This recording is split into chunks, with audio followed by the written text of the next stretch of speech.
Good morning, everyone. We are here at UC Santa Barbara in the Materials Research Lab. We are here as part of the Research Experience for Teachers program. This is a program that's existed over 20 years now, in which we place science teachers in labs here in the materials department at UCSB, and also you'll learn other departments as well. Our program's possible due to we have outstanding grad students, scientists, postdocs, faculty who open up their labs to RET teachers, and so that's what really makes this possible. We've had a challenging couple of years, we were able to have some nice projects. Some of them were remote, of course, over these last couple of COVID impacted years. But it's been great to get back into action this year as kind of a more normal summer. We have a local science teacher workshop that we host every spring, and we had this a couple of months ago. Local science teachers Tori Poole and Barbara Weiser presented some great projects, and you can learn more about that on our website. If you just Google RET UCSB, it should pop right up. So the speakers today will be part of future science teacher workshops. We have most of our speakers today as in their first summer of the RET program where they're doing research, but actually our first speaker, Tiffany Cunningham, is working on a classroom project, and she's going to introduce herself a little more, but you can see she has a very thorough way of developing her projects, both last summer in the lab and also this great chemistry unit that she's developed. So I will turn it over to Tiffany. And we will share your screen. Does that sound good? I'll go there and hit share. What's going on? Is that better? I don't think it's sharing. Let's go stop that and then try again. That's what I wanted to share. That's better. Okay. I'll hide these.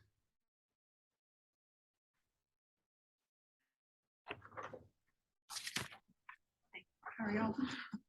Okay, so I'm really excited. I know most of you guys, so it's okay now. All right, so quick recap. This is why I teach high school science. I've taught the whole gamut: biology, chemistry, physics, forensics, all of it, and then some. And so this coming years, I'll be teaching physics and forensics. So last summer, I worked in the Bates group with a doc student named Jacob Blankenship, and I actually just ran into him, and he's a PhD candidate now. He's going to finish up not this coming spring, but spring 24. What Jacob's project was creating some kind of biodegradable elastic polymer. So how he explained it to me is that you have a certain amount of hard plastics and a certain amount of soft plastics. You want to mix them together so it's something between a rubber band and a plastic fork. You want it stretchy, but you want it durable. And then it comes down to how much of each type of plastic you have. So we were trying to create this massive molecule, and it was a total of 8 different chemical reactions, and we had to make sure we added each piece on properly. And so I was running back and forth between E2, engineering team building, and chemistry, doing NMR tests for him because it was kind of a pain in the butt, and you just literally go and stick the glass in. And so he was like, "You can do this. I'm going to stay here." So I went back and forth, and we were looking for particular bonds and trying to identify where the bonds were, making sure that things did bond correctly, and then take that product and move on to a new reaction. So the idea was we wanted between 3 and 5 soft ones. So this massive chain here for every 1 hard one. I hope he did it. We didn't get a chance to really catch up, so I don't know if he finished it. So I took that, and then I went to my department, and I was like, all right, I got to create a curriculum unit. What do you guys think would be most helpful? What would be most useful? And they said chemistry needs the most help because we just integrated chemistry of Earth systems. We took the 3-prong approach with NGSS, and that's the 3rd course. It's the third one to be implemented, and it's not done yet. But ultimately, the last 2 units cover all of these standards. It's a lot of earth science and a little bit of physical science. So I was trying to integrate all of these into 1 unit, but also take in what I learned from the Bates group. So big things from last summer is that every 6 weeks or so, it would be your turn to present to the group. And they took 2 or 3 people at a time. They all sat, it was Zoom. So we all sat in a little Zoom meeting, and they presented what they were working on. And then everyone else gave feedback on what they were doing, on how things were going, because everyone kind of had the same background in chemistry and material science. So they knew what was going on. They knew the test. I sat there like, I have no idea what's happening here. Please explain into layman's terms because I don't know what this is. But they understood it all. And so then they could give really, really great feedback, colleague to colleague, student to student. And that was something I want to integrate with my students. Also, they had both handwritten and digital notebooks. The handwritten notebooks couldn't leave the lab. So then anybody could use them. They would write down whatever procedure they were doing, whatever experiment they were doing, how they did it, and then leave it there. So it was really cool because Jacob was using notebooks from a postdoc student who was no longer at all associated with UCSB, but his notebook was still there. And then they did a lot of drawings for both 2D and 3 molecules, so I could see what was going on, how to figure out what I was looking at, because if you look at the chemical formula of it, I was like, I don't know, that's at all. And then a lot of repeated testing. So the engineering design process was huge. So I took all of that and I created this unit. It is a total of 14, I think, different activities, put together a couple different novel activities in the middle of it, and then ran with it. Some of them are from other places, and I just modified it from what I could find, from research I could find. So to kick off the unit, it's Where's the Carbon? And that's from California's Environment and Education Initiative. And then this one is a novel activity that I put together. My idea was poster. Can you yep. So step 1 with this is that kids are going to create a poster of the carbon cycle. Step 2 is add in chemical reactions. So ultimately, carbon cycle should be familiar to them. Or it should be. By the time they hit about 5th, 6th grade, they start going through different cycles, right? And then by the time they get to be juniors in high school, they're very familiar with it. That's the hope, is that they're very, very familiar with it, right? But then we take it up a notch and we say, okay, explain the chemical reactions that you see. And so we add that in. And then model it. My plan is to give this unit at the end of the year. And so the idea is that they've already done this before. And so I have gummy bears and toothpicks out if you'd like to try it out and test out. This is your opportunity to now build a model, Mikey. So we put together, I like to use candy. I don't have enough, I don't have very many class sets of professional modeling kits. So I use candy for everything. I did this at home with gumdrops and gummy bears. Gummy bears have 12 colors, gumdrops have 4. So I like the gummy bears. They're very helpful. But it's a chance for kids to practice doing it, demonstrate their learning, show that they have retained knowledge throughout the course of the school year.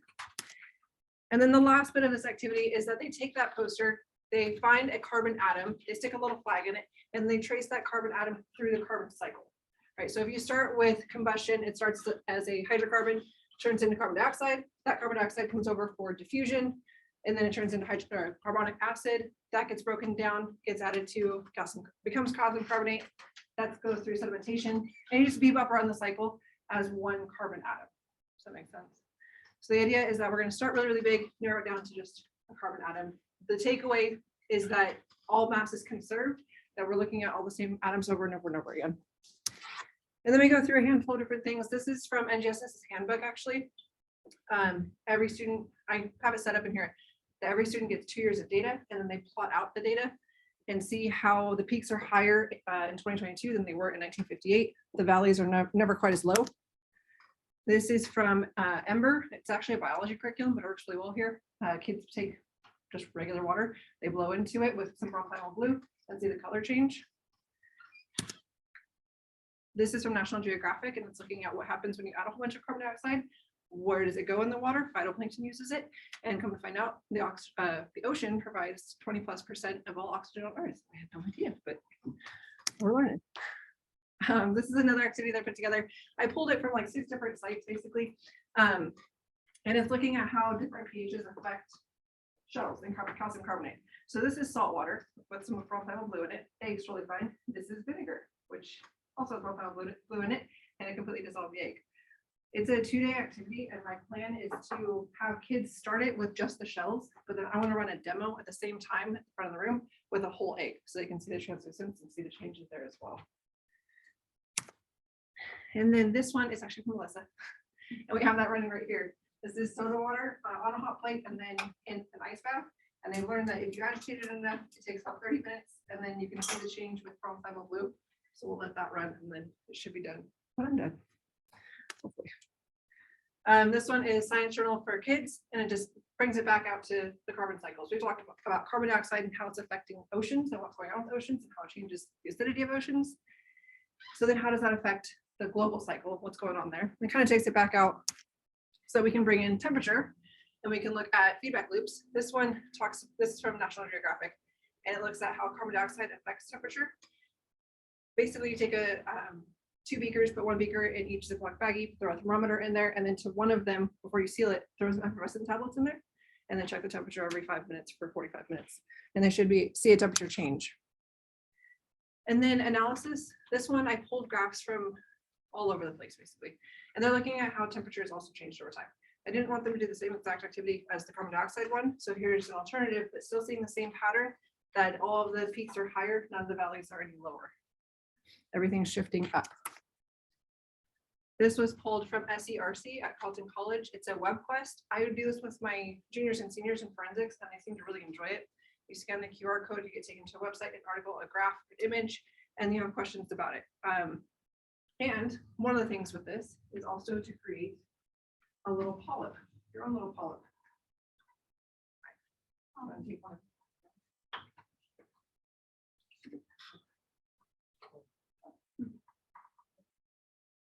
So the idea is that you have a little egg carton, and then you take a sticky note and you roll it around a pencil and then tape it in, and you should create your little tentacles so it looks just like this. And you get a cute little polyp. And that's one of the activities within the web quest. The web quest came out to about 6 pages, and I put notes in the teacher guide that I'm personally not going to use all 6 pages. I'm going to use a couple of them, but it's ultimately like whatever works best, whatever fits the class best. And then we go into the wrap-up activity. So it's a whole week, it's 3 different activities. I wanted to scaffold it as best I could.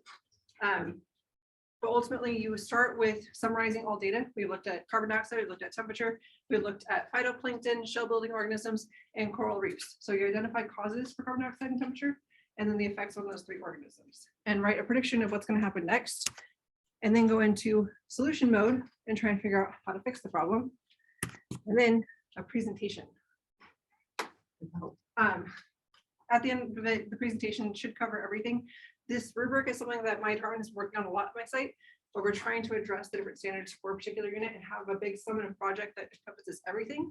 So they have multiple opportunities to show that they do meet that standard. Cool. All right, so that's the entire unit. So ultimately what I try to do with this unit is pull out the group presentations and feedback. So when they do that final project, everybody's had the same lessons, everybody's covered the same standards, everybody's looked at the same organisms. So when the kids get up and they do their presentation, everybody else in the class should be familiar with it and can give hopefully good feedback. And then also drawings, both 2D and 3D, of various molecules with the gummy bears, with writing it out, all of that.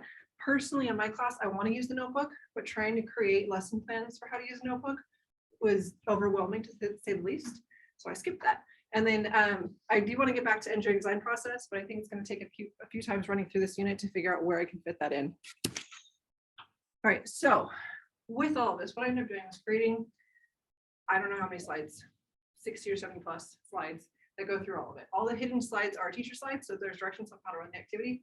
And then the shown slides are the ones you can show to students and explain this is what's going on. And then there are PDFs for all of the different activities, one almost for every day. And those look, oh, hold on. This is the timeline. The timeline is also in the slides. That's all hyperlinked back to the PDFs. And those look like this. So then each one addresses how long it's going to take, what you need to prepare for it, what standards, SCPs, and CCCs are covered, and then what to print out as well as an answer key. And that's what I was doing all summer. So it's fun. Yeah, that's everything, I think. And then that should start answering color. So we wrote one in the ice bath, and this is same thing, just with same profile blue, and then I'm not gonna touch that one, but it should be changing color soon. And that's it. Yay.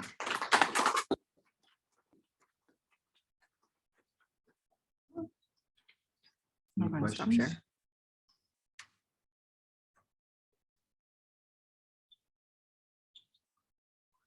It's pretty remarkable about the, okay, so we have the heat lamp there. Yes. And that's what you use to, you mentioned the experiment in which you enclose a couple of beakers in bags. Yeah. 2 separate bags, 2 separate beakers, and you put those tablets in. And it's pretty remarkable, but Tiffany tried it a couple times, right? A few times, and you seem to track a little 2-degree difference. Yes, it wasn't significant, but it was 2 degrees. And so it's one of those things like I know with my students, I'm going to have at least 1 or 2 groups that they're going to sit there and be like, there's no difference here. I'm going to be like, how precise were you? And we're going to go back over it. So then comparing data across the board and having all the kids write up what the difference was on the board so that every group can compare and see, okay, the consensus is that there's a difference. If you did not get a difference, we're going to practice measuring on the thermometer again. So it wasn't a huge difference, but it was significant. And then I did try all the labs that I found said just 2 tablets, and I was like, all right. And the Frank was like, try 4 tablets. So I tried that, and I was cracking up because it was still just a 2-degree difference. I was like, all right, we've hit our max here. It would be fun to find like a cheap little thermometer. Well, the thermometers we have run a long range from like, freezing to boiling of water. And so it'd be nice to find a more precise thermometer just in the little range that you're kind of near room temperature.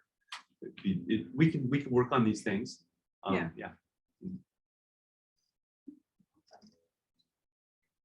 Is there any part of the project you're most interested in getting feedback on in terms of in the classroom? Or you really, you mentioned trying to find the best spot for the engineering design process, for example. Yeah, I'm very curious to see how this plays out. I don't know how it's going to play out. The labs especially I'm very worried about because I've heard that with the group of students that's coming into high school this year, they go really slow with labs. So I'm very curious to see how that's going to play out. But ultimately, I'm hoping that there's enough wiggle room throughout all of it that we can kind of expand and shrink up where we need to. Ideally, what would be really, really cool is at the end of the unit when they're doing up their project. This first year, I want to go presentation and then have them all just, here's a PowerPoint. You're gonna practice your public speaking and call it a day. But in the future, I would love to do a choice board and be like, do you want to do a blog post, a presentation, a poster, a video, newscast? What do you want to do? And then have them redo the experiments to be able to take video or pictures as they're doing it again and use that in their presentation. That's going to be a little while before I get that excited for it. So. Yeah, I know you didn't get to this, but I was interested in the notebooks, and in particular in how you envision maybe how the digital notebooks would work. So we are a Microsoft school, unfortunately. I much prefer Google. So I'm trying to figure out how OneNote works, and I want to be able to use that because I've heard that you should be able to see what they're doing as they're doing it. I've yet to see that with Microsoft. I can see it with Google, not with Microsoft. So depending on my students and where it's at, I think I want to try it with one class first and then roll it into all the classes, but their handwriting is garbage. So I'd love for them to translate that into a digital notebook so I can see what they actually did. And then I really want them to start taking pictures and documenting what they're doing. So as they write out, because a lot of times we don't give them a procedure. It's more of here's a problem, fix it. And they have to create their own procedure. And I want to shift in that direction and have them take notes and really learn how to take notes. But because I can't read their handwriting, have them put that into a digital notebook and take pictures, add pictures in as they go. I've seen it done with slides, and I would love to do that. And then they just share the link with me so I can see what they did and add comments. Ultimately, that's like my end goal. I think it's going to take a little while for me to get there, though. So it's something they do both the handwritten and the digital. Right. The handwritten is kind of more for them. Yeah, and then we can share it out, and they can see with like each other's classmates. If we put, I can take screenshots of it and put it into PowerPoint. This is what one of your classmates did yesterday on the lab. This is what I'm expecting. This is where we can go with it. This was a new way to approach it. So they can all see kind of what's going on without having to hold up their notebooks and kind of being able to maintain some anonymity to it too. They're very shy about that. So it looks like this from kind of your overview, but do you have rubrics for each of the different activities that you created? answer keys. Okay. Not necessarily a rubric, just for the last bit of that rubric, everything else is just answer keys. Okay. Yeah, I try to keep it really open-ended though, because one of like a couple of activities, it's what do you think about this? And I give ideas on this is where they should be going with it. Hopefully they could go in this direction too. And so it's more notes on some of the questions and other questions like this is really straightforward. This is the answer. So yeah. I had one of the answer keys printed out for corals. I think if you see that, might have disappeared, but boy, there's a bunch of great stuff that I could have printed out. Believe me, and on the Google Drive, you would see some cool answer sheets and everything. So it looks like that. Yeah. I love QR codes. My kids really enjoyed it, but I also realized like that's kind of hard. So I put the links in either as a bit.ly or if it was really short, put that in too. So depending on what kids have devices, what kind of devices they have. They could, I mean, do you think that they will have like a final version of this diagram or this kind of this chart, and possibly they could add to it as they, because it's in the first week of the unit, Right. so they could possibly add to this as they go through. It could be something, or maybe have a final draft at the end, have a first draft, final draft. That's kind of fun to have. She has the equations at each kind of location. I like how it's putting the equation in an actual location. I'm gonna run out of wall space with this unit, I think. Yeah. It's gonna happen. Fantastic, Tiffany. Thank you so much. We have some time and you can check out these beakers she has, the eggshells dissolving. Are we seeing a color change? It's a little, in terms of the hot plate. There we go. So, you know, CO2 is coming out of phase. And of course, the big trivia question is, does more or less CO2 dissolve in colder or hotter water? You know, so that's something that we're getting at with these labs. We'll have some time to kind of, you can all check this stuff out a little more closely. And we of course have some refreshments in the corner, and our next talk would start at 9:30 if there's no other questions. Thank you.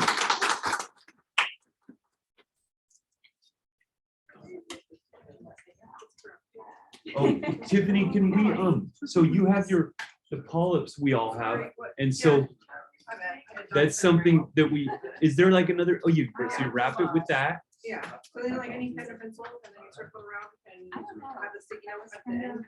Okay. And then where would you? If you cut it apart, then you have your tentacles. Yeah. It's gonna be pretty fragile. Sorry. Oh, I then, see. And then you like stick it in the middle. Yeah, when you tape it in. Oh, that's yours. If you have your little tentacles, Okay. flopping around. Oh. I've got tape if you'd like a little around here.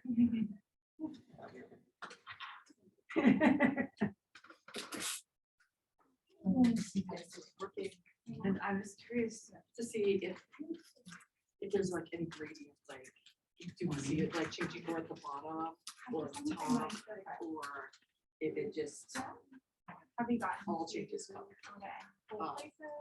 Does that make sense? Like, do we see, I don't think you're.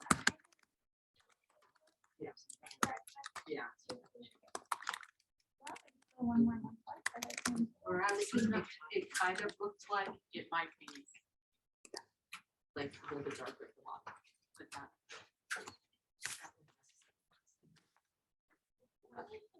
The bottom's gonna be hotter, so maybe that would mean it's darker. But you think that the gas bubbles would be coming out of the top more than. I was just sitting there thinking about that, like, if there was something else we could teach using this. Oh, yeah, it is. I mean, I've spent enough time looking at this. From blue change color, yes, it's definitely. And it goes through the green pretty quickly because of the buffering and the way it's buffering. The change in the pH. Beautiful. You know, let's call it. It's just a model. He's not excited to be here. No, it's not. Tiffany, I have a He is. You can show that off in your class. But he is here. I'm interrupting some important work. This is his academics for the entire summer. It's indoor time. When we have our molecules being built, I see some carbon dioxide, possibly some methane. And is that glucose? It's glucose in a couple different ways. There's some. What's in there that's producing the CO2? This is actually soda water, correct, Tiffany? Yes. Yeah. And what? And From blue. And an indicator. Yeah. where's that there? And so our indicator turns yellow at more acidic concentrations. Good morning. You know, in about 2 or 3 minutes, there's going to be more space in here. And so we're just we had a great unit presented by Tiffany, local teacher, and she's wrapping up.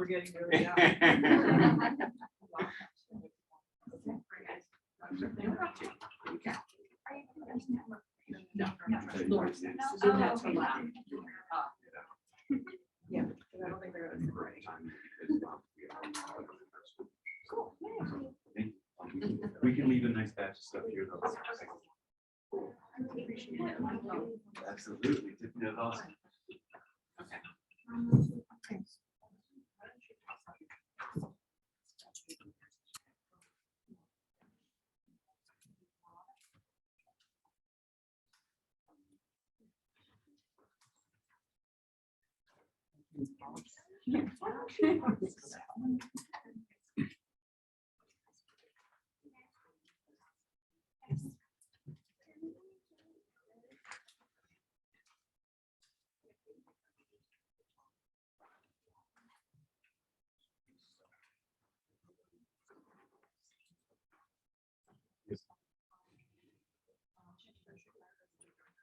Yeah. Oh, cool. I did it upstairs. So Bobby, I would get my Next day. son in the lab.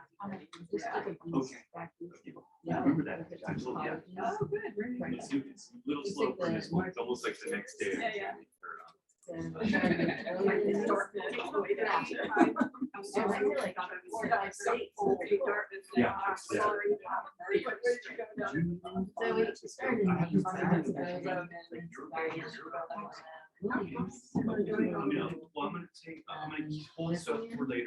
It's the chalk, you can take that. Didn't get You can take whatever you need from this bag. But, sounds like, yeah, it's up to you. That's where Izzy is. Okay. And check that out. He's sort of- I'm still full. I mean, you are out. I'm not sure. We haven't read some.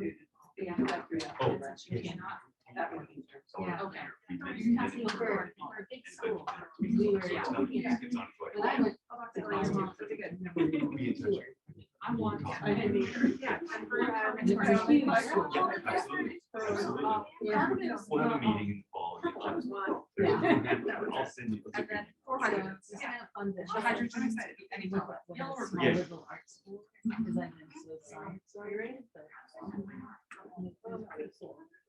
Now, I'm trying to think if there's a former postdoc mom who teaches at the Bates boat.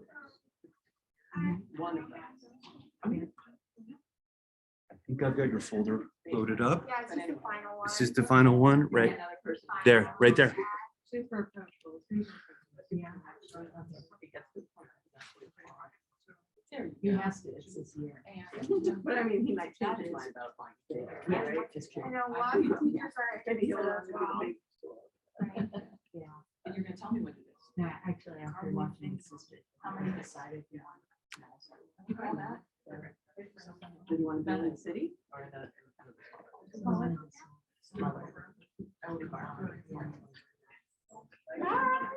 So you have Have a to have great our rest of too. Bye, Tiffany. Bye, Tiffany. This is to the end of this week. They were making some good Yeah, stretches. They made some great little molecules. Yes. Sure, which That was is pretty impressive. Yeah. Ready for high school chemistry. Get ready, guys. No, it's just different. He's like, oh, you know, I'm in the city, I'm a big city. I'm older. No. They're still here.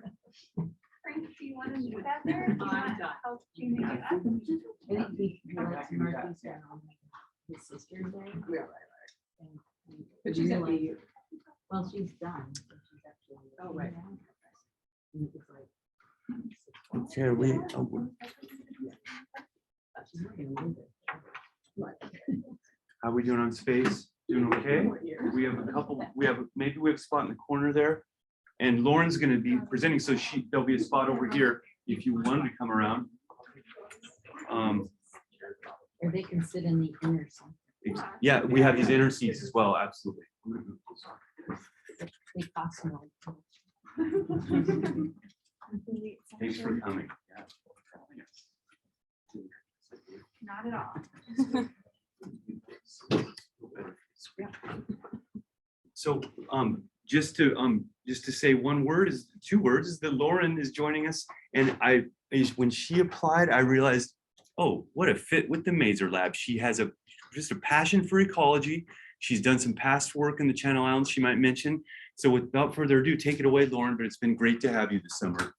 absolutely. Well, thank you everyone for coming, especially the Mazer Lab for making the trip over here. Again, my name is Lauren Smith. I'm from the Bay Area. I teach in Mountain View at St. Francis High School.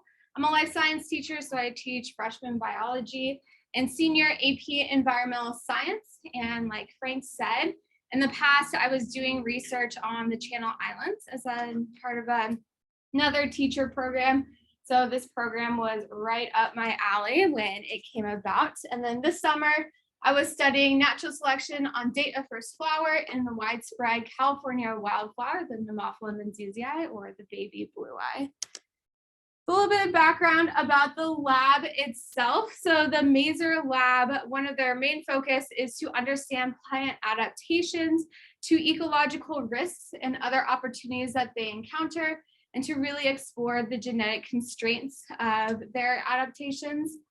And the main tool that we use in the lab is called quantitative genetics, which is understanding the genetics based on underlining phenotypic variations on a continuous scale. So, right, these are traits that we all have, but vary within us. So, for example, like height within our population varies, and it's the same for plant species. So this summer, I was working on the microevolution of Nemophila menziesii project. This is a larger 4-year project, I guess 5 with COVID. But the main focus of this study was to understand natural selection in wild populations, understand rate of evolutionary change in fitness, and to figure out which traits are under selection. And so why are we using this plant in the first place? You can see by the map, this wildflower is widely dispersed throughout California. And we all know that our ecosystems vary from coastal to inland, very dry climates to mountainous ones. And we're able to create, they're easy to pollinate. So we're able to create pedigreed families. So we know who mom and dad are. And there is a lot of genetic variation just within the population itself. And then, right, when we think about trying to study natural selection in wild populations, it's a kind of harder concept, or this was like one of the hardest things for me to grasp, because it's just like the breadth of it. It seems really intimidating at first, but what we're really looking at is a relationship between fitness, or a plant's ability to survive and pass on its genes, with phenotype traits, or traits that the individuals will express. And so there's 3 known patterns of this, right? The first being directional fitness, or directional selection, meaning that if that one end of the scale, the plants are better fit. So if we're looking at days to first flower, plants that are flowering early, if they have higher fitness, so more reproductive success, we can see that in future generations, they'll be shifting towards an earlier flowering date. There's optimizing selection, meaning there's like an intermediate time that is the best time for the plant to flower. It is the most fit. And then the disruptive pattern, meaning that there's 2 sides of it, and then eventually, right, the population will split into 2 subpopulations, meaning that there are 2 like ideal flowering dates. So my project this summer, again, this is part of a very large project, so I'm only getting a very small snapshot of it. But I was looking at, does natural selection on first flowering date operate in the same way across different populations of the Nemophila? So as a part of their study, there are 4 study plots and study populations along the coast of California. I was only looking at 3 up in Northern California. And so why in the first place, like why am I looking at first flowering date? Why is it important? And it's important because 1, it determines the synchronicity with pollinators. So is the plant able to attract pollinators and reproduce?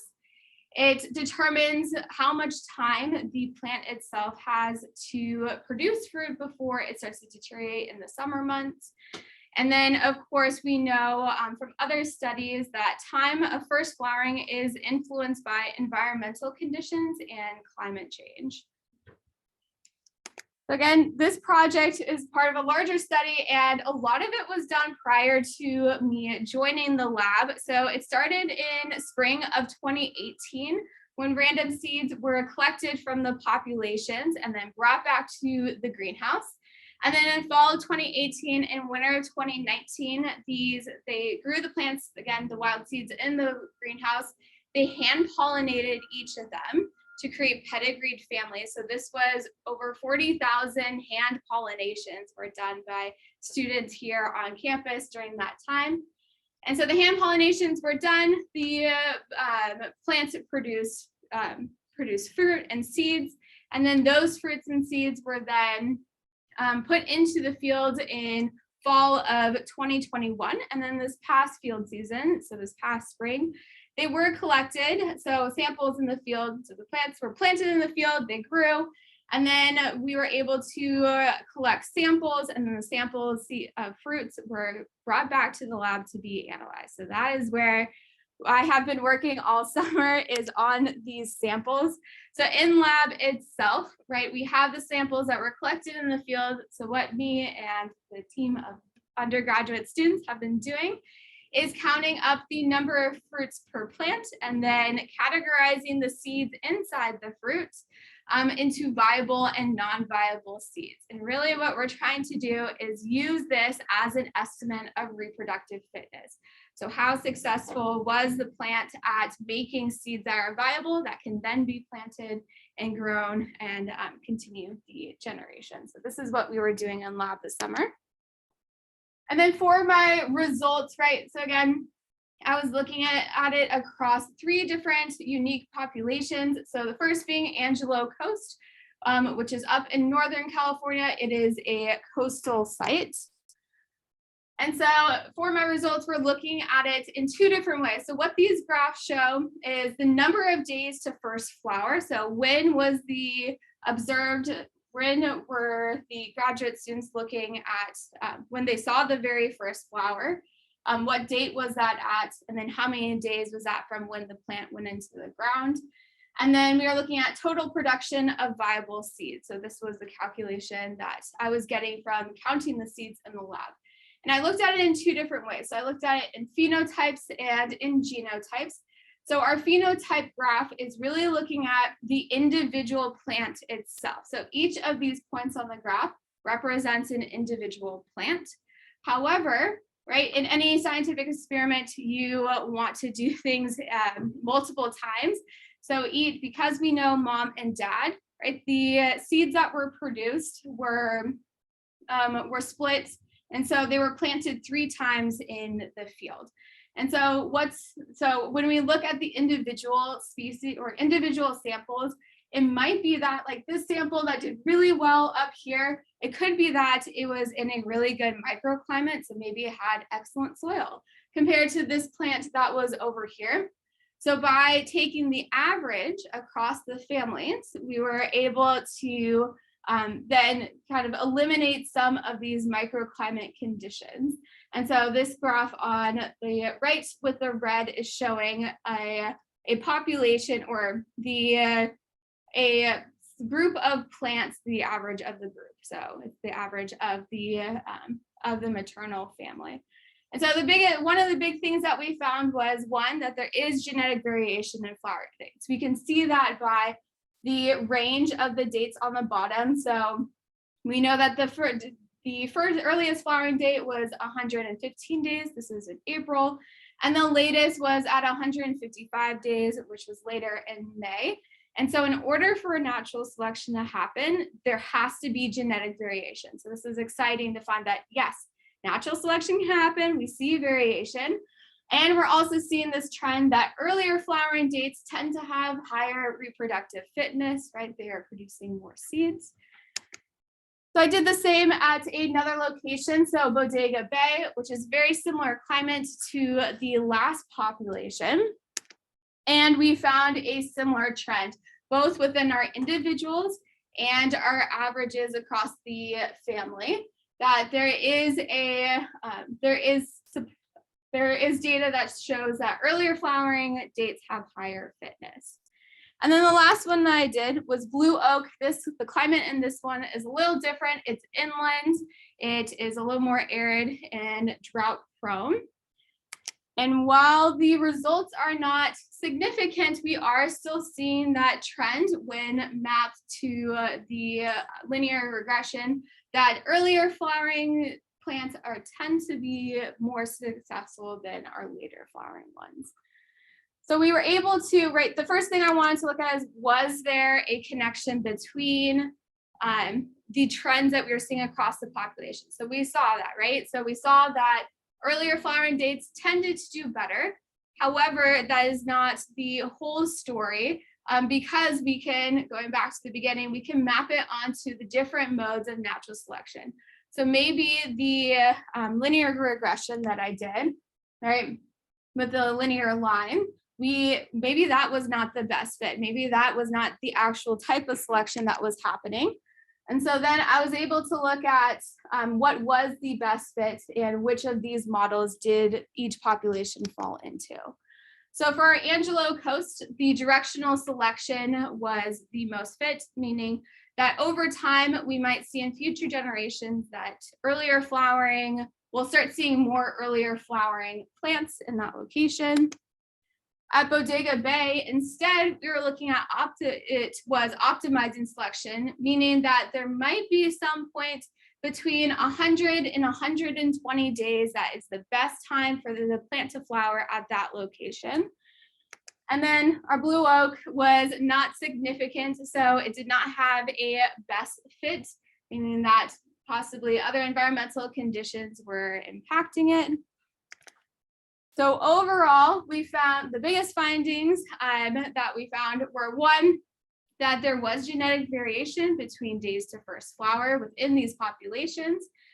And two, that the populations, when put on the linear regression or the directional selection, it starts to show that there is a favor for those earlier flowering dates, even though blue oak wasn't significant.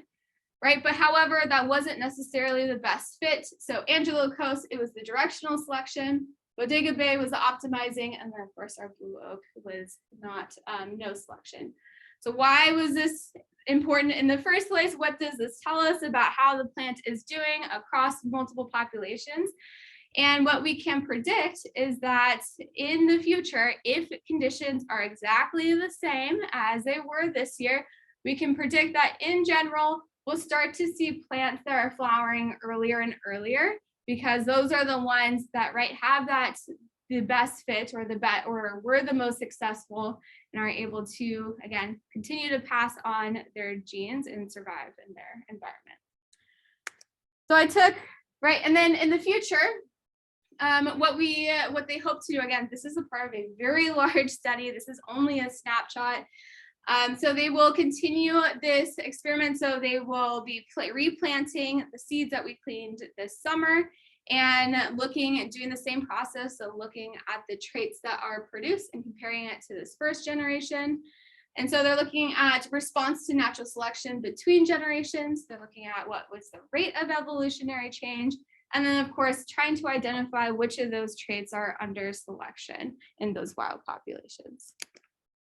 So again, this summer I was doing the science. Next summer I'll be writing the curriculum. And so I've had a lot of time to think about how my experience in this lab is both similar and different to how my classroom operates. Again, I teach freshmen and seniors. And what I see right now at my school and at the past schools that I've taught is there's been a lot of distance between subjects. So I teach natural selection in the fall in its own topic, and it's very black and white. Like the peppered moth, the black moth is better suited for the tree because it can camouflage. While then I teach genetics in the spring, and it's only like DNA and DNA replication. And there's not a lot of bridging between these topics. So what I can see is creating a unit that bridges these topics together. And I think it'd be really cool. There's a lot of plants out there that we could do hand pollinations in class, and we could do it over 2 semesters with my students. Another thing is that in my classroom, labs typically take 1 to 2 days, and that's it. You do the lab and then you get the results and then it's over. However, I mean, being in this lab, I knew science took long, but seeing the amount of work and dedication and time that goes into creating a meaningful experiment was definitely eye-opening to me. All the time that we spent cleaning the seeds, right? These things just take time. So finding ways to incorporate that in my classroom. And then also in the past, we've taught scientific method as a very linear process, right? You have your question, and you do an experiment, and then you do your conclusions. But really what it is it's not as linear as I once thought, right? It's a lot of reworking and asking more questions and what can we do with this once that like initial experiment is finally over. So I'm looking forward to implementing this in my classrooms. And then a big thank you to Susan for allowing me to spend this summer with you and opening your lab doors to me, and Lisa, Devin, and Helen for all of your support. And then of course my undergraduates that I was in the lab with, Bergen and Jonathan, for my full-time folks, and then everybody else for all of your support and being so welcoming this summer. Yeah. Any questions? Comments? You showed us the 3 different ways that evolutionary pressures exhibit in mass population. What is the term for that? I apologize. It's Modes of selection. Yes. Is that something that's present in a single life cycle, or could you also say that same pressure would exhibit in data over multiple generations? Well, it's an empirical question, and it's trait specific.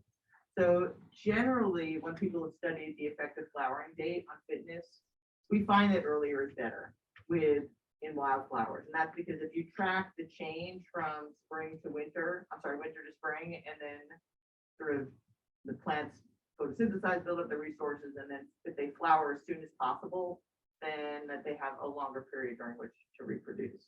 I mean, there are exceptions to that, but that's a common finding. Another common finding is that big seeds that you plant in the ground within a population that do better than small seeds because they can put their roots down faster and compete there. But other traits show evidence of optimizing selection. And in certain populations in certain years, a trait like flowering date might show optimizing selection, because if you flower too early, maybe you'll be exposed to a late winter frost. So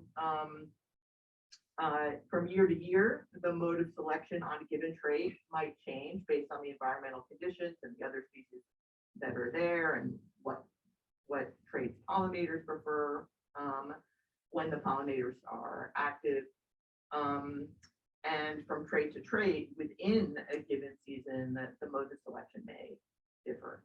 So the challenge with studying natural selection is that there can be year-to-year variation in its mode and outcome. And so it's very hard to detect the process and the outcome in real time, meaning from generation to generation. And it's a huge amount of work.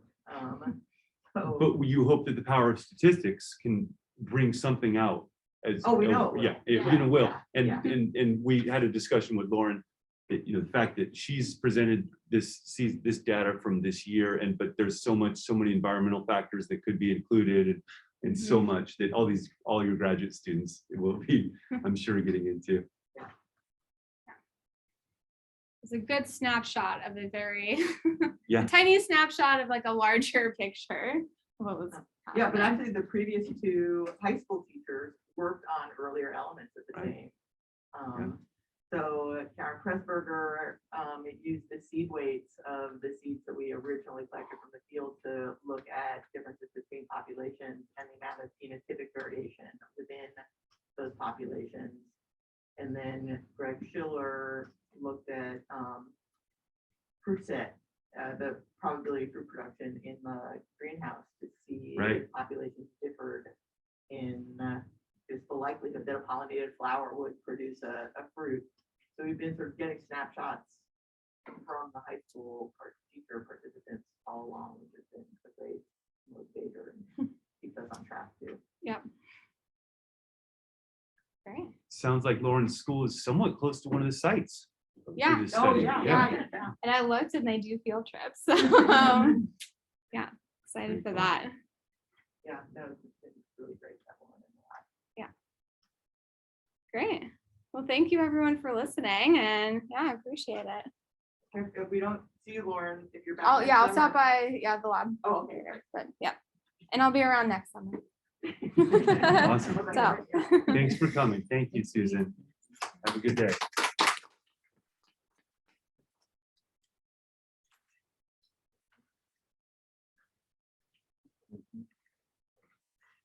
Okay, yeah, we can just end that share, right? Oh, I see. Well, there's a question in the There chat. is. Oh, Yeah, oh, good. Oh, that's fine. awesome. You have some in the Department head. audience. Yeah. I did. Very cool. Yeah. Yeah, Debbie's been hanging out and we have another break, everybody. We have a little 9 minutes, looks like break until our next speaker, who will be Melissa Moore. Have to wave to the fans. Awesome job. No, just yeah, no. Just, Oh, is it? there Oh, is we one. do. Oh, There we Okay. go. There we go. is there any study? Is it anyone studying pollinator time on these plants? If plants flower early, will they lose? Yeah, pollinators. Yes. So the question was, it's for my research mentor, who's the plant botanist on the Channel Islands. It was a connection between pollinators and what we're seeing. And yes, that is one of the PhD students' study, but they were finding it. They've been working all summer on trying to develop a stain that will only attach to the cytoplasm of pollen. So like the inner parts of like the liquid inner parts of pollen. Like the cell itself, so they can count them, but it's extremely hard. They're like super tiny. So I was like helping them out with that a little bit too. But Each PhD student has their niche and that they kind of, yes. but and of course they're overlapping as well. It's kind of Oh, yeah. interesting. She has 3 or 4 PhDs. She has 2 PhD students, 1 master's, and then 4 full-time undergraduate students are doing their own research as well. Wow. As part of in And hopes then of like going on dozens to of a master's. dozens of students that do some of the work though. or- Yeah, so it was 15 of us in the lab this summer, last summer, or in the past, it's been over like 150 students to do the hand pollinations, and then they recruit students from SBCC to go out to the field to collect everything. Because when you hand pollinate, you have to like take off the anthers as well, like each of the individual anthers, and to ensure that the plant's not going to self-pollinate. Yeah, it's a lot. So, yeah. All right, thank you. Great job.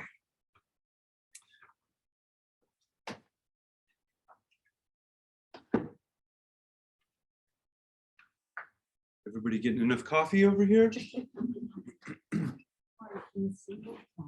Yes.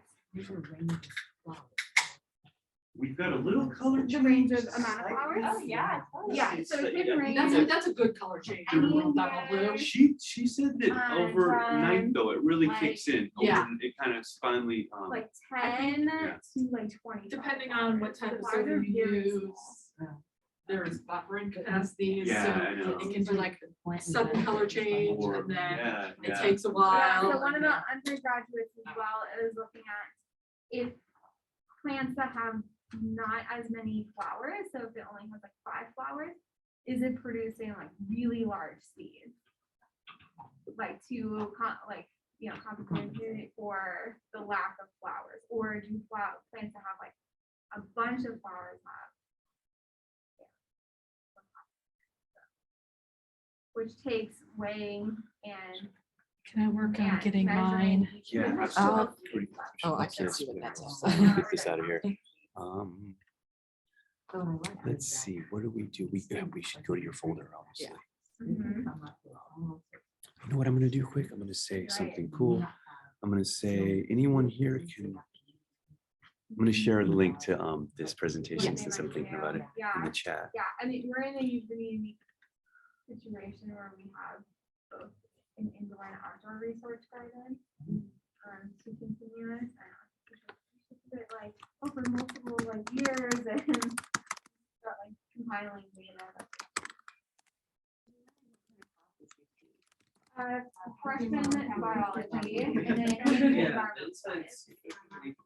I just imagined like a plastic And are you container. on a block That's what I schedule thought or- too, and then it Yeah, shut we're down on block this year. schedule. So it's and like I a teach lot at better private than our school. setup. So like, Okay, okay. Yeah. I switched for that. Yeah. Yeah. And then all these bolts and more stuff can just be bolted. You don't want to. Yeah. Yeah. Some. Everything separate. I found that on my last school. When we start the slideshow, we can find a way to minimize that. little Sorry. dumb band. Yeah, I'll try to do You that. want- Okay. Right Yeah. now, that's. With evolution, It's just the more high floating. Yep. Yeah, Yeah. Yep. I find know that you I really have to knew explain how to do it anyways, but when it's when not- I was teaching on Zoom. Yeah. But I think it's changed. I don't think that our folks out there can see it. We were saying, yeah, who knows? what- No, they can't see it. They have their own bar Oh, right. that they move around. But more for. No, that's just for us. I haven't heard from anyone in my lab since Monday, so. They've had a little mini outbreak, maybe not mini outbreak. maybe a Yeah, Real yeah. outbreak of COVID in that lab, so. But I've been at home for the last several days, so. It sounds like they're just kind of mild cases so far. Oh, but yeah. okay, I'm sure okay. they'll be back like next week, but I'm not sure if they'll be back today. Oh, yeah.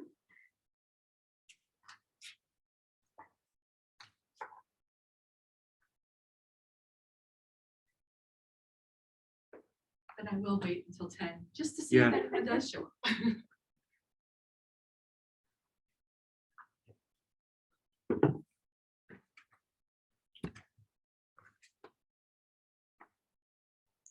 We have a really nice set of diverse projects.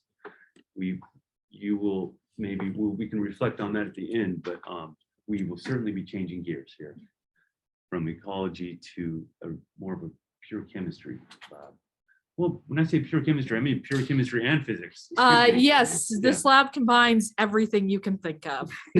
But not ecology. Not ecology, not ecology. Doesn't do plants really. Although the article I took my procedures from was an article about photosynthesis. So I guess we could apply our OECTs there. I am not seeing. I think I see it. Hide float up one more up. But there you This go. one. There's an amazing combination of keys. We have 2 minutes, and what I'd like to do is say hi to our outreach director, Dorothy Pop, because this is someone all the teachers in the room have seen Dottie in the hallway perhaps, but maybe haven't met. And Dottie's very supportive of this program. So thank you, Dottie. And I just wanted to say how appreciative I am of all of you who after the last 2 years have still had the energy to come and do this for yourself. We were worried about applications, and then we got this amazing, nice group. And Melissa was on the ball from last year. She was ready Yes, to I have go. been waiting to Yeah, get back into yeah. the lab for 20 years, as I say. And so I was very excited about finding a good fit, and this was definitely a good fit for me this summer. And just thank you for your patience on finding placements and roles in the lab. You know, each one of you know I asked you to be patient, and we tried to, well, except Lauren, that was an easy one. I was like, okay, Susan. Now I just want to say that Melissa is our next speaker, and Melissa's teaching at Lompoc High for the last couple of years. Or is it Actually, just 1 year. 1 year. Okay, here we go. This will be my second year at Lompoc High School teaching marine science. Melissa has past experience in the lab, I believe at UC San Francisco. That's correct. This was about 20 years ago or so. Yes, it But was. she certainly absorbed a lot of nice lessons from that time, and she really drew on that experience this summer. And you're going to see a real powerhouse project here in the next few minutes. So, oh yeah, hello, good morning. We do have a WinLab visitor. Yes, we do. Yay, we were wondering, but Thank you for coming. thank you. I appreciate it. Yeah. Thank you. Okay, my name is Melissa Moore. This summer, my project has been measuring glucose concentration using organic electrochemical transistors, OECTs. I've been in the wind lab, working with tongue, and our funding is from NSF. I teach marine science and chemistry at Lompoc High School. This is I just completed my first year teaching marine science. I teach juniors and seniors for marine science, and my focus is trying to get them out of the classroom on field trips to our local Dangermond Preserve and other places close to Lompoc. I also have 2 sections of chemistry last year, which are sophomores, and so I've been thinking a lot about them as I work in a chemistry lab this summer. I also have 2 middle school age children. I love to travel with them in the summers, and one of them is here. So what is a transistor? We've been working with organic electrochemical transistors this summer, but normally when you think of a transistor, it is a semiconductor made out of silicon. So they're traditionally made out of silicon semiconductors. They must be doped in order to conduct electricity. So here's a picture. These +4s represent probably silicon. And then we have to add another element into that to dope it. So we either dope it with something that has less electrons than silicon or more electrons than silicon. When we dope it with something with less electrons, we create an absence of electrons, which we call a hole, and we consider that to have a positive charge.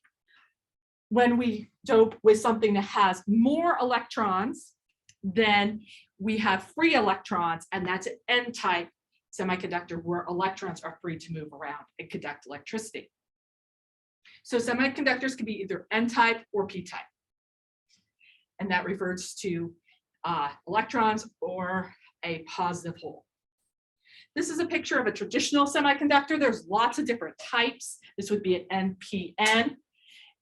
At the gate, we apply a voltage. And when a voltage is applied at the gate, the electrons can move and the charges can move so that we conduct electricity from the source to the drain. When there is no voltage applied at the gate, there is no electricity, there's no current between the source and the drain. So a transistor is like a switch. It can be turned on and off, either by applying voltage at the gate or not having a voltage at the gate. Our OECTs are similar to regular traditional transistors, but they're a little bit different. Traditionally, they would be made out of silicon. We make carbon polymers with conjugated rings that conduct electricity, and we use those instead. In this case, that would be CPEK. So that would be our conductive polymer that we use in our OECT. In a traditional transistor, the gate would be connected to the semiconductor. And in our case, we have an electrolyte solution containing positive and negative ions between the gate and our conductive polymer. And those positive and negative ions are what move. When voltage is applied to the gate, electrons can move through this traditional semiconductor so that there is a current from the source to the drain. When voltage is applied to our OECT, the ions in the electrolyte move into the CPEK. If we apply a positive voltage, we move positive ions into the CPEK. If we apply a negative voltage, we move negative ions into the CPEK. And then we can measure the source from the drain, measure the current from the source to the drain. So how does this work and what does it look like? Like I said, our conductive polymer is doped instead of a silicon semiconductor. So this would show how our CPEK is doped. And if we push negative ions into the CPEK, we think of it as possibly being further doped. So it conducts electricity better and there is more current from the source to the drain. If we push positive ions into the CPEK, then we de-dope our CPEK and the current is decreased. So that's coming from the electrolyte solution that we're putting right here in this well on top of our CPEK, which is that blue film that you can see. There is the CPEK with the ion, with the electrolyte, and then the gate is on top of that. So when we apply a voltage to this top part, which is the gate, then the ions in the liquid electrolyte can move into our CPEK.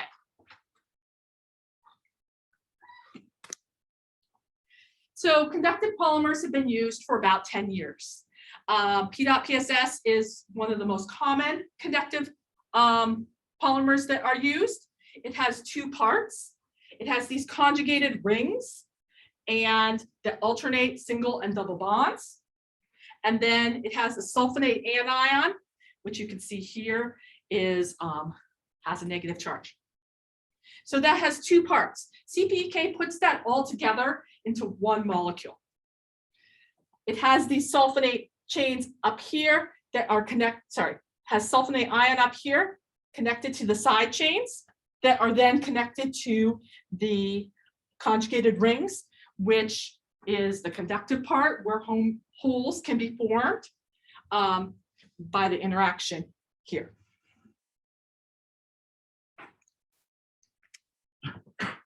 So why are we looking at CPEK? I'm going to compare it to the PEDOT-PSS to show why the CPEK is very interesting to us. PEDOT-PSS acts more like a suspension because it has those two parts, and the PEDOT is not very soluble due to the ether group. But CPEK is much more water soluble, and it can stay in solution better, and we hope that it can be more stable. PEDOT-PSS is doped in water, but we can't say it's self-doped because there's two separate molecules that contribute to that. CPEK, though, is just one molecule. It's self-doped in water. We just need CPEK. The PEDOT-PSS is not easily synthesized, so it has to be purchased. And that means we don't know a whole lot about it. We can't control how it is synthesized, but we have someone in our lab who can synthesize CPEK. So we know its molar mass and we know all of its properties. And we can change those properties to meet our experimental needs. The PEDOT-PSS only works in depletion mode. However, CPEK can work in both depletion and enhancement mode. So it has two ways that it can work.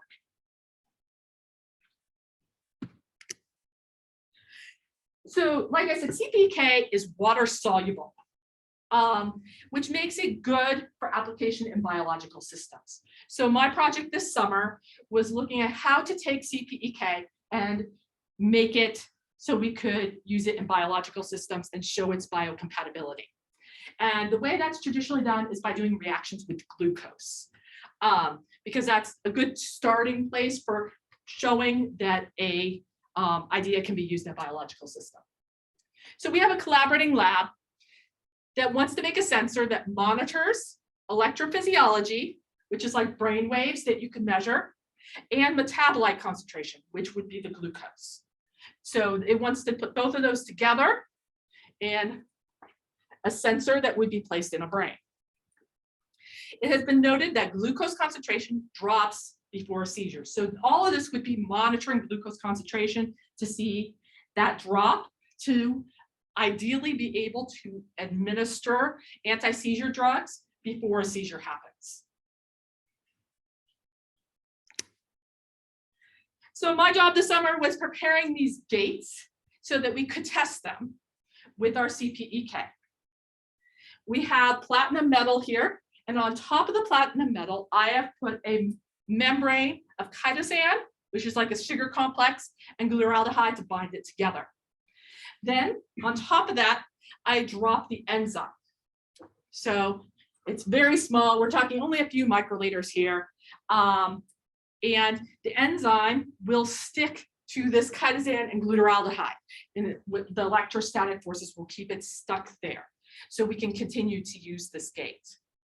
So we have a platinum electrode that you can see, and then this membrane of chitosan that is sticky in a chemical sort of way. And finally, we put the enzyme on top of that. We have this complicated series of reactions here that ultimately will give 2 electrons to the platinum when there's glucose present in the solution. So the enzyme reacts with the glucose. There's a series of reactions, and ultimately that series of reactions causes electrons to be released at this gate, and that will cause the decrease in the electrical potential at the gate, which is what we can measure using the current from the source to the drain. So this is what it looks like. The CPK and where we put the electrolyte, you can see the wires here connected so we can apply our voltage and measure the current. Then we have about 100 microliters of our electrolyte or buffer solution in this case. And then on top of that, we put the gate with the enzyme that I showed in the last slide. So we are trying this. We tried this with varying amounts of glucose to see if we could sense the concentration of glucose, if there was a change in the current based on the glucose concentration. However, we had some concerns about the stability of CPEK with glucose and the buffering solution present. It didn't always give us results that made sense. So we decided to put the glucose solution with the gate over here, and then put the CPEK with a different electrolyte, potassium chloride electrolyte, in the other well. And so we would separate our CPEK from the larger molecules that might contaminate that film. And this worked really well. This was a project of one of the undergraduates in the lab this summer, and he helped me set this up, and it worked very well. So here's my data. I'm graphing drain current, so the current from the source to the drain, and increasing voltage. And I looked at several different glucose concentrations. And the gray line up here is the lowest glucose concentration, and the red line down here is the highest glucose concentration. So what we see as we increase the glucose concentration, the current from the source to the drain decreases. So the more glucose we have, the less current we have. And we can see a change quite clearly at 0.4 volts based on glucose concentration. So we generally, to make these graphs, we sweep the voltage. So we looked at the voltage from negative 0.6 to positive 0.6, increasing, and then we looked at it from positive 0.6 to negative 0.6. That graph is not up here. So we only looked at this. This graph is only the increasing gate voltage. So once again, we have 1.5 millimolar glucose, 2 millimolar glucose, 2.4 millimolar glucose, 2.9. These are all ranging from 1.5 to 4.8.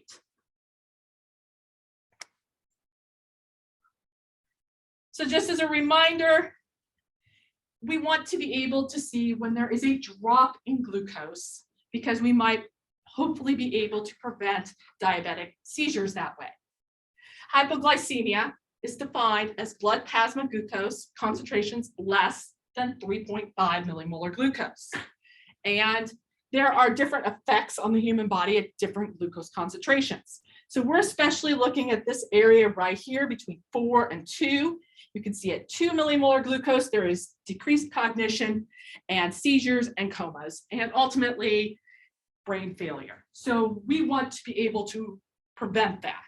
So we want our device to be optimized between 4 and 2 millimolar glucose. This is the log of the current. So we're looking at current here. And This is the glucose concentration. So we see a relationship, a clear relationship between the current and glucose concentration. If we have a current, we can determine the glucose concentration.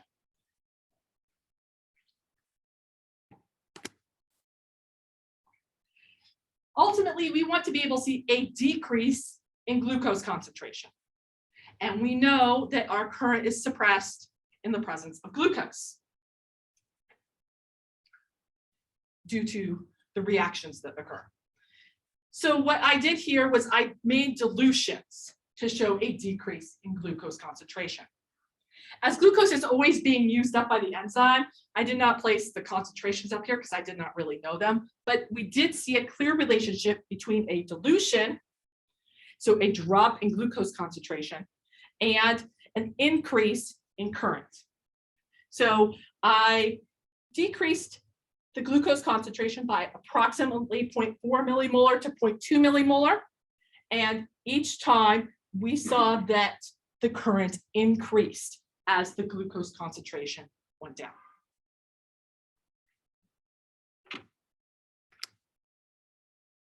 So I'm looking forward to bringing this back to my chemistry classroom. We have chemistry standards that talk about the periodic table and chemical bonding and looking at trends in the periodic table. So that's what I will focus on when I bring this back to my classroom. Looking at traditional silicon semiconductors and thinking about how they are doped and what elements we would add to dope these is as p-type or n-type. That involves periodic trends in the periodic table. So with my students, I would model p-type and n-type semiconductors to explore those periodic trends. Then we also talk a lot about single and double carbon bonds. So looking at the doped conjugate polymers, CPEK, and seeing what's here, what functional groups, where are the single and double bonds, what do those mean? How did our lab use those to create holes where there can be conduction? So drawing these structures and labeling them and understanding what they mean would be something that I take into my classroom. And finally, I spent a lot of time studying the cascade of oxidation and reduction reactions that happen between the glucose and the glucose oxidase enzyme.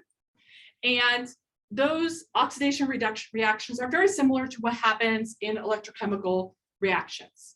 So plating a key in a copper solution, or looking at how a battery works, these are similar applications. So that would be a lab that I could plan to show how this redox, these redox reactions work. I also teach marine science. This is not as directly applicable to my senior marine science class, which I'm just trying to get outside and really give them kind of a capstone on their science experience for their, not just high school, but their entire science experience. This is probably the last class most of my last science class most of my marine science students will take. I do have an honors component to that class, so I do different things with my honors students. With my honors students last year, I tried to give them about 8 to 10 scientific journal articles to read per semester. I taught them how to interpret the abstract and the introduction and the conclusion and the discussion, and how to find the parts of that they could understand so they could take some meaning from these articles. And having read lots and lots of articles and watching and helping undergraduate students read lots and lots of articles this summer in our lab, I understood how helpful understanding the figures can be. So I want to teach that to my students and focus on that more this year, finding figures that they can understand and then thinking about how they could interpret them. Then I have to admit, it was my first year teaching marine science. I gave my students some labs I knew would not work. And then we had lots of time, so we worked on those labs with especially my honors students, but even to some degree my regular students, and optimize those labs so that they would work better. And that is just like being in a lab. You in a lab here at UCSB or in a chemistry lab somewhere else. Procedures don't work the first time, most of the time. So giving the students the opportunity to kind of wrestle with that and identify what didn't work in our lab and thinking about how they can change things so that their procedure might be improved in the future. And then reworking it and actually taking the time to do the lab again, which students don't like to do.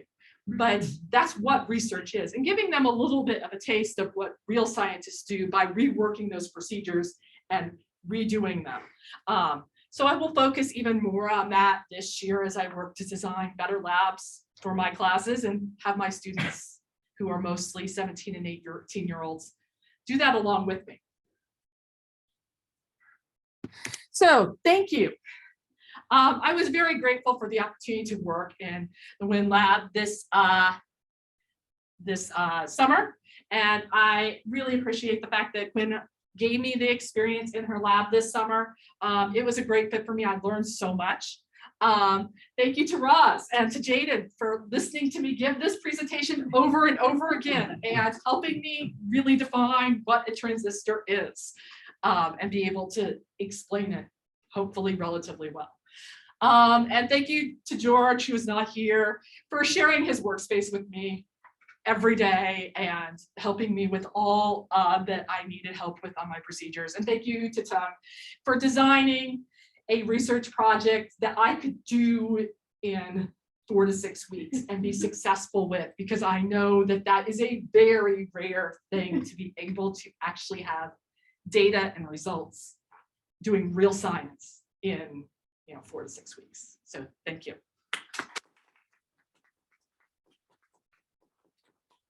Questions? I have one question. You focused on the 0.4 volt level because that was the maximum difference between those glucose concentrations. But if there was a reason for someone to need to use 0.3, it should still work. Yes, it should. And then I also forgot to mention the one reason why we like to use these OECTs for biological applications is because we are using a relatively low voltage. And so that makes it great for these applications, being able to use a low voltage. Yeah, I just want to comment on your question, which is excellent. And normally silicon would use like 10 volts or even 100 volts. So when you apply that, there's a risk just hurting people. So this organic materials is actually a new pathway for us in order to do anything implantable. If I can, I just want to. Yes, thank you for contributing. Yes. Well, we're talking about possible applications, and the volumes you mentioned are pretty small, 100 microliters. But for it to really happen and be an implant, it would have to be even much smaller. Correct? I mean, would it be? It would have to be miniaturized even more. Yes, yeah. This can be miniaturized much more. Yeah. As Tony has told me, this is a proof of concept. Yeah. So we're showing that this is possible, and we're giving that we're putting this out there that other people could use this and then optimize it for the needs that they have to be used as a brain sensor or somewhere else in biological systems. We are using quite small amounts. There is about 3 microliters of liquid on each of these. So it does not have to be scaled down a whole lot more. It's a proof of concept that shows that this is possible. And that our CPEK can be used for biological applications. That's amazing how CPEK is now available. Is this recent that it was? Well, there are lots of different types of conductive polymers, and our lab uses many, at least 3 to 5 different types that I've heard of being used this summer. If they all have their uses, CPEK is able to work in both depletion and enhancement mode, meaning that if we push positive ions into the CPEK, it de-dopes it and decreases the current. But if we push negative ions into the CPEK, it can we think it maybe further dopes or increases the current. So this is observed behavior with CPEK that shows that it might be a better conductive polymer than some of the other ones that are out there. And the reason you talk a lot about PDOT is because for a while, that's all there was? Is That is the most commonly Most common, used. okay. It is commercially available. Our lab synthesizes the CPEK. So that would be something that would have to be sent out to other lab groups if other lab groups are going to use CPEK. We're just looking at the unique characteristics of CPEK. Yeah, thank you very much, Melissa. I'm very interested on the marine science part of do you think that we can following up on what you have done here in coupling that with the jobs project? So we have a student that trying to use CPK to measure the change in certain iron concentration in seawater. And I just want to acknowledge, actually, Melissa helped him a lot on understanding why certain ions are important in seawater. So that would be great. I don't know how you call that. You know, seawater is very, very complex, as we have learned this summer. As I have recommended to the student, you know, you're at UCSB, go make some connections with people who work in marine science and find what they need from a device. What do they want to be measuring? Is it nitrates? Is it phosphates? Although I saw the data on measuring phosphates in seawater, and that didn't show to be very promising at the moment. But maybe he can optimize that further. I don't think this Yes. is the first time that you mentioned the slide, so hopefully we can make it. And hopefully we have your knowledge. Yes. I actually gave the undergraduate student the tutorial on what were we looking at here? Bromata. The ocean acidification and how the complex role of carbonate in the oceans, and that's complex, and also the nitrogens and phosphates have just as much complexity. Awesome. If I can have a small remark, only, Yeah. like, thank you, Melissa. Actually, Yeah. in 5-6 weeks, it's short. Although the research was designed, but actually thanks to you that it works. And Melissa's data is in the level that can be incorporated in the manuscript, the scientific manuscript, and I hope that is good in the future when we put it out in the paper form. And having you in the group is really bringing a positive image to everyone, and I would like to thank you for that. Thank I you. really appreciate it. Yes, it has been nice to return to the lab after 20 years. I used to work at biochemistry, so every time something didn't go right, I would have to make the protein again, and that would take 10 days. Here, if you make something wrong, you know, it takes like 2 hours to fix that problem. So that's really nice. I appreciate that quite a lot. Yes. So, Thank you so Thank you. much. In one meeting, Melissa said, oh, this is how, we had a question for her. She said, oh, that's how a chemist would think. We are not chemists, we are physicists. And because she was thinking about you, Tom, she said, it's a chemistry lab, but we're actually into physics.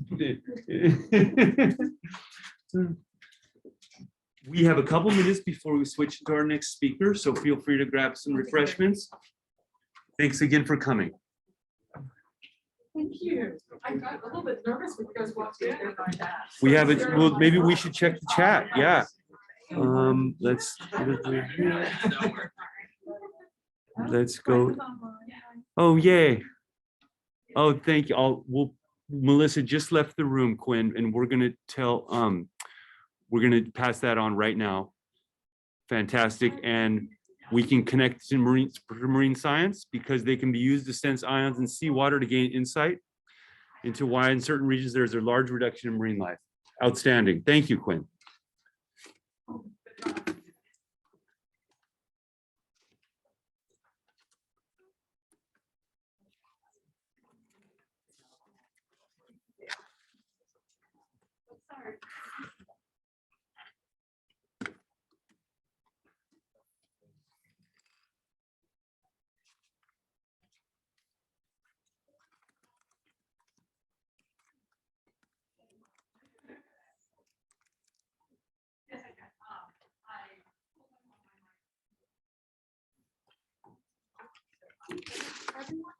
that lab has COVID and you just.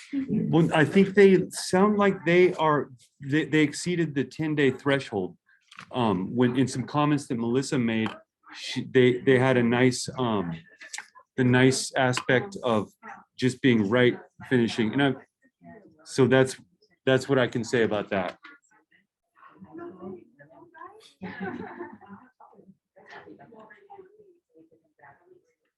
Thank you.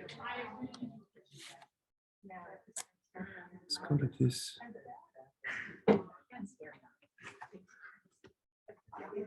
It seems like we might start just a minute late. Somebody grabbed some refreshments out here.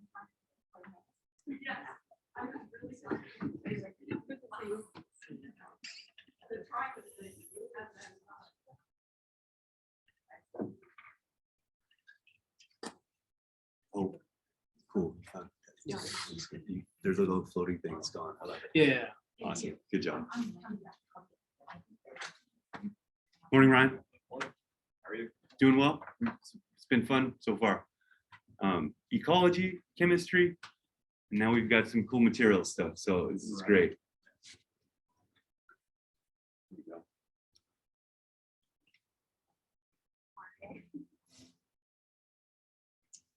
So if we jump into our next slide, next speaker, excuse me, I can introduce Kevin as someone who is definitely up for a challenge.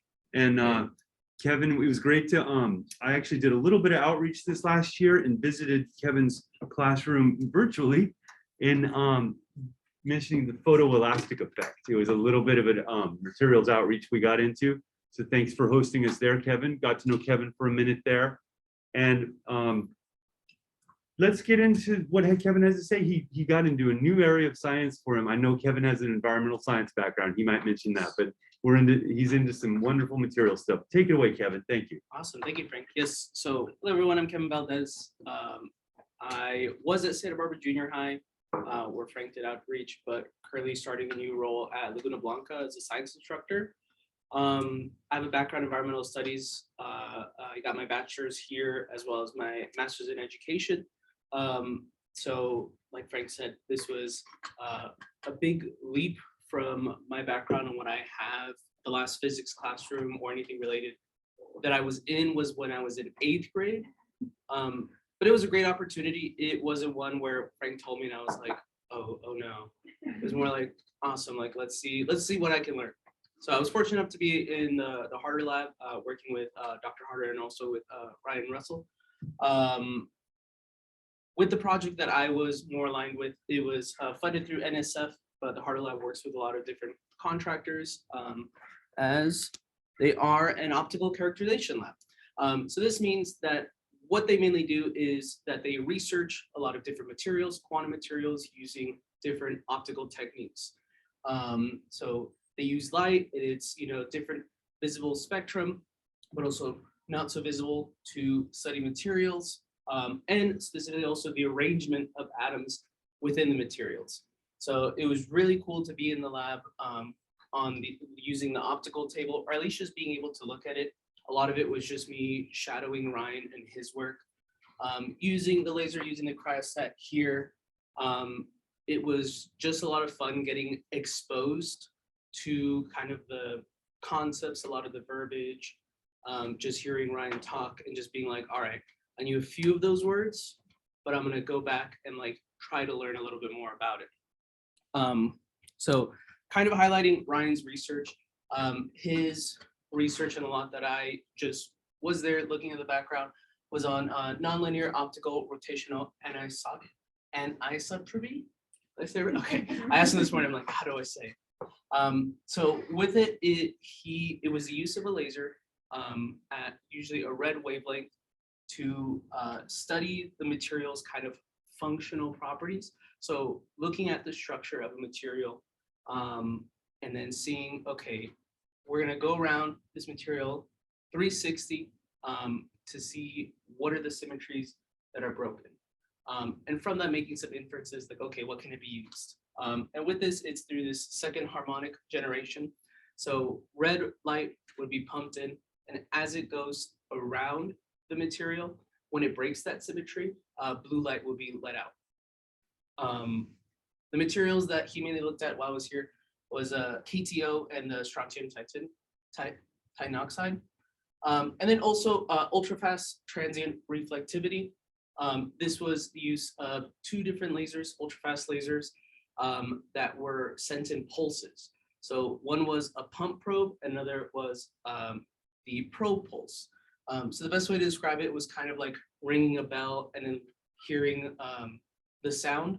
So the pump pulse was the hitting of the bell, so kind of exciting the material. And then the probe pulse was hearing the sound. So that was measuring the reflectivity. So getting the material all excited and then measuring from there.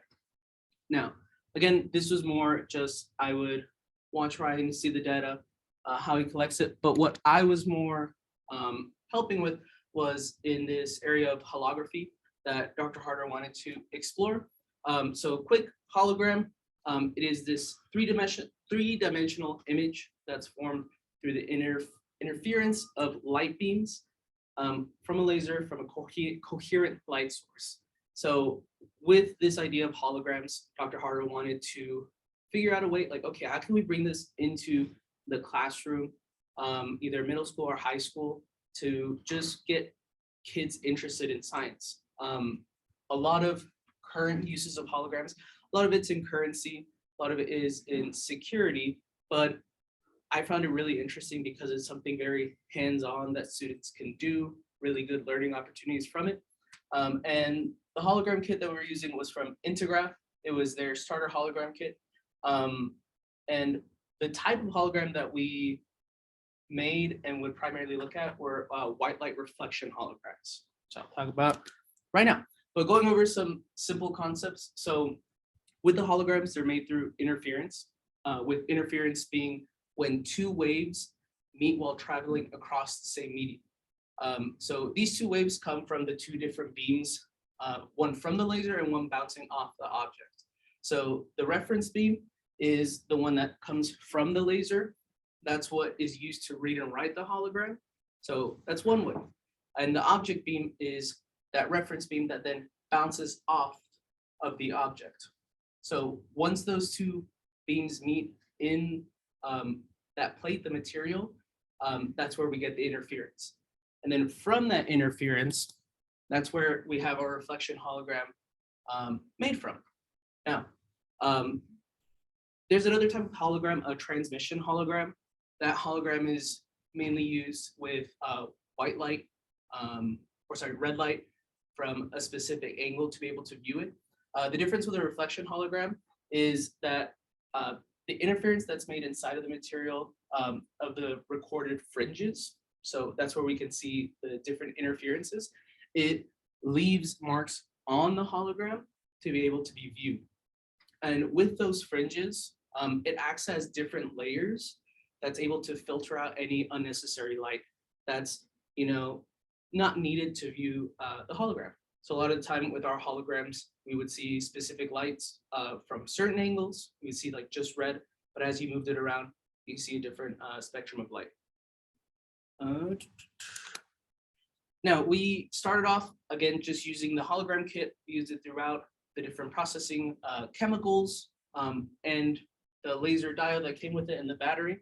But using the materials that we found in the lab, we kind of improved on the setup that they gave.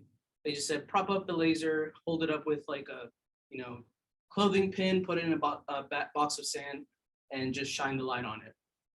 So using the materials and the optic table, we kind of made this overhead laser projection, holding up the battery with the idea being we wanted the laser to shine down onto the object while it's on a white background to go through the holographic plate with the plate on top of the object. Now, the object doesn't have to be a key. A key was just what we mainly use for 12 of 14 trials because it was something that was close by that had a lot of detail to be able to see. With the processing film, processing chemicals, it was arranged to be the actual developer chemicals, a rinse bath, bleach, another rinse, and then a wetting solution that just helped to dry the solution, the material faster. Now, we were able to complete 14 different trials, mainly from how long it took to dry and then to accurately get some observations. The actual process of doing the hologram was very quick. It was more just waiting to see what to do next. For the exposure, the instructions gave about 10 seconds. We found that from 15 to 30 seconds was pretty successful. Most of our experiments were done at 30 seconds. We found that having the laser overhead and being having the ellipses of the laser perpendicular to the object and the holographic plate was most successful. The plate itself has a holographic film where that interference is caught. When it's facing the object, it comes out with a lot better picture than when it's facing towards the laser, because it doesn't have to travel through as much to get to it. It'll still come up with a picture, but not as good.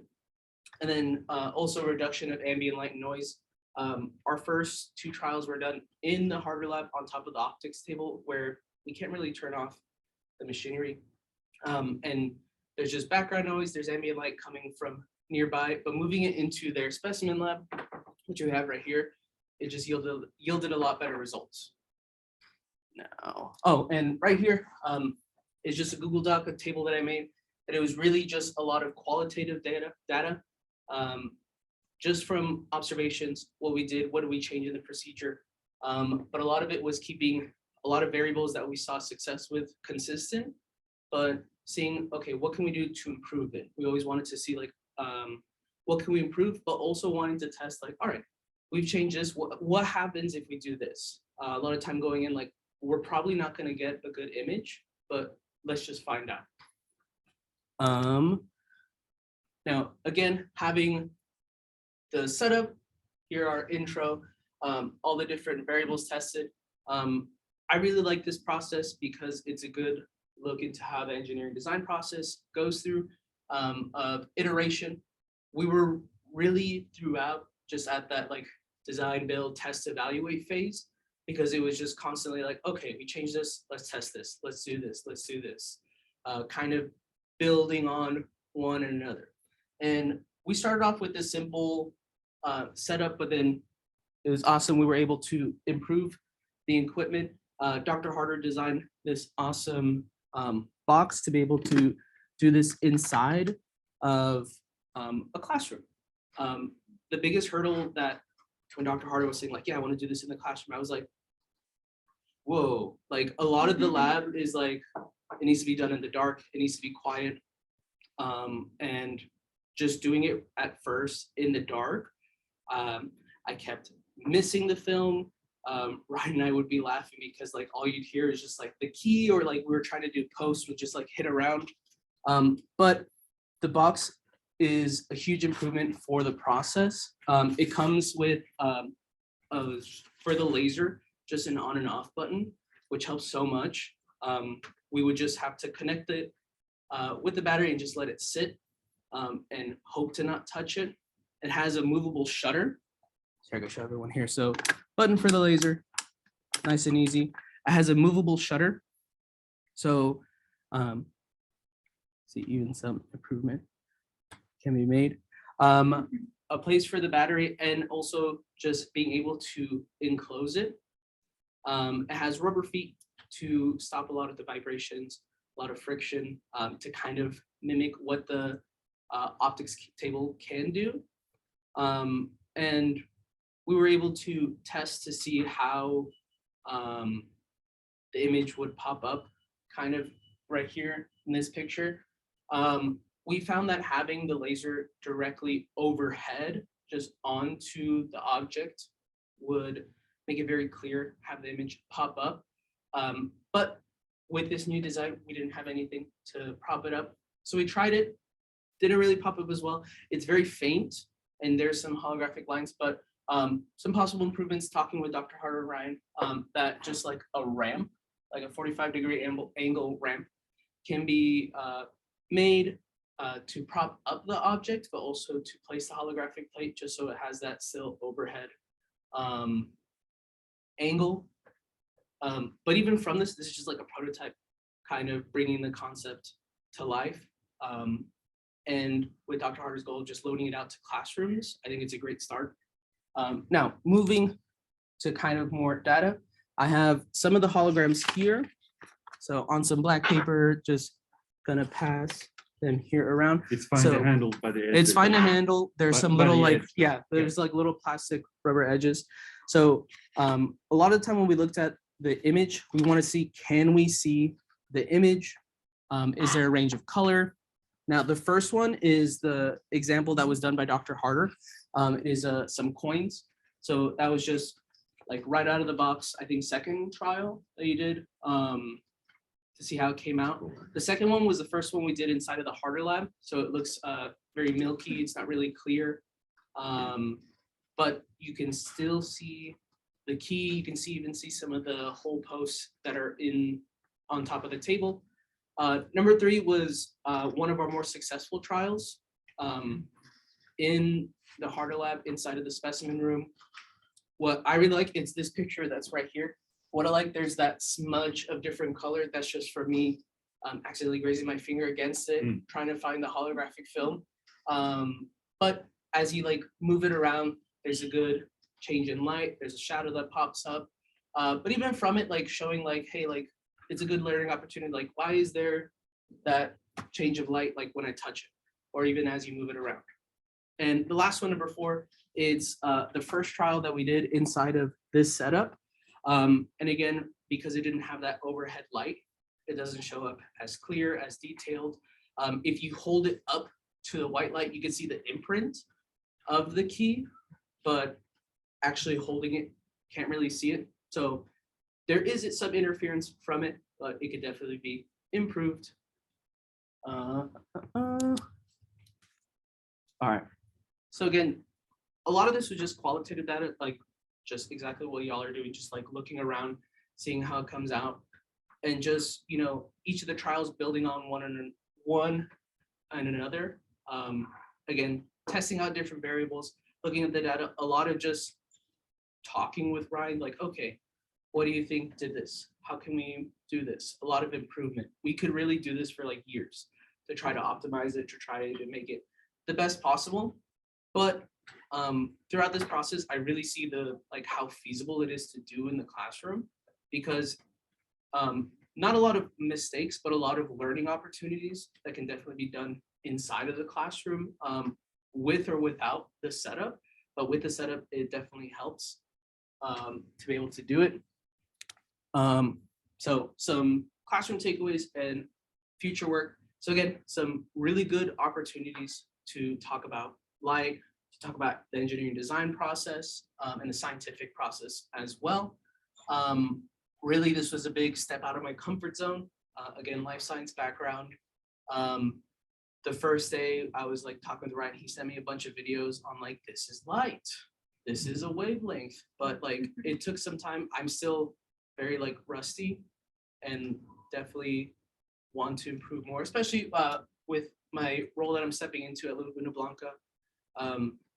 I'll be leading a class called Project Lab. So it's going to be very hands-on, very much mimicking this, students coming up with a project, kind of designing, refining as they go out. So I think it's a really good experience for that. But also as well, some lesson plans that can go into RET2, and also helping with Dr. Harder with the NSF funding. Going through a lot of it, I was focused on making it align with the middle school standards, just because that was my background. I taught 2 years at middle school, Santa Barbara Junior High. But as I looked at the standard, it was really hard to find stuff that really worked with a lot of the concepts that we were working with the hologram. So as soon as I glanced at the high school one, I'm like, oh, this is perfect. With the high school one, talking about wave particle duality, it goes a lot more into talking about how light is a wave and also particles, talking about interference as well. And it's just a lot of modeling. So I was able to just put together really simply some experiments, some articles that I was able to find online to guide students through looking at light, talking about the hologram, what's so important about it. With first thing from Marilyn and Frank, that they showed me this really cool experiment that could be done on turning your smartphone into a hologram.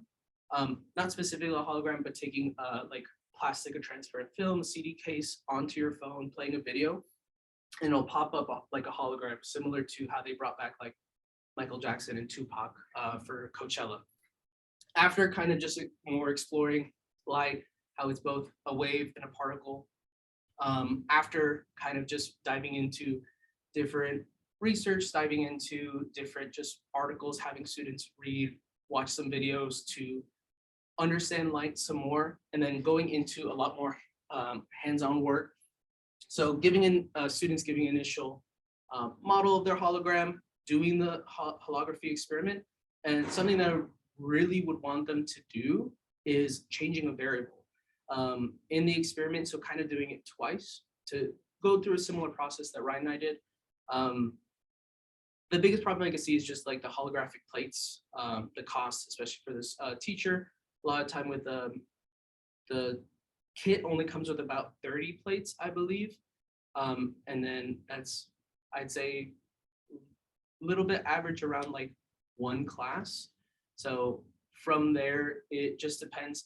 But it could be a really good opportunity to talk about variables, what could be improved, what could be changed in the experiment, as well as just them doing a final model of their hologram.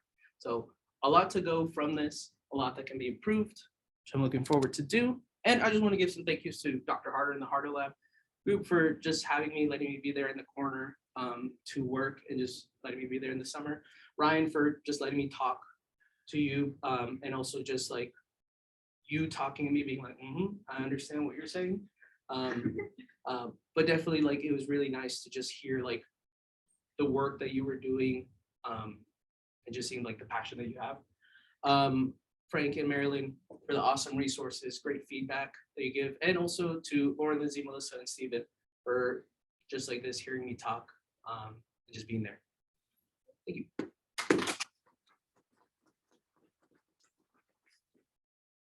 Questions? Go ahead, Dottie. I'm just curious, how expensive are those little holographic plates? So for a classroom to actually do this. Yeah, through the website specifically, they sell them in different sets of different quality. These that came with the kit, they are the higher quality ones. And from what I remember, it's like for a set of 30, it's like $40, $50. Could be wrong. There are some cheaper ones that can be ordered. It's just more the quantity that comes with it. To be able to do it like across, like last year I had about 100 students across my science classes. So it's definitely like trying to like partner up, trying to make it more feasible, to not have to spend like hundreds of dollars just to do an experiment. I'd like to ask you, how would you teach your student on the dual wave particles? Yeah, there was this really cool experiment that I found that was like, there was the Young's experiment on the dual slit phenomena. So just having them do that, seeing how changing the spacing of the slit, or even having one slit, two slits, would show how light changes. Also going through different simulations so they can actually see both the waves and the particles at the same time. So trying to do more like hands-on, but then like, okay, but here's what's going on that we can't see. Showing them like, there is light that we can see, but a lot of it that we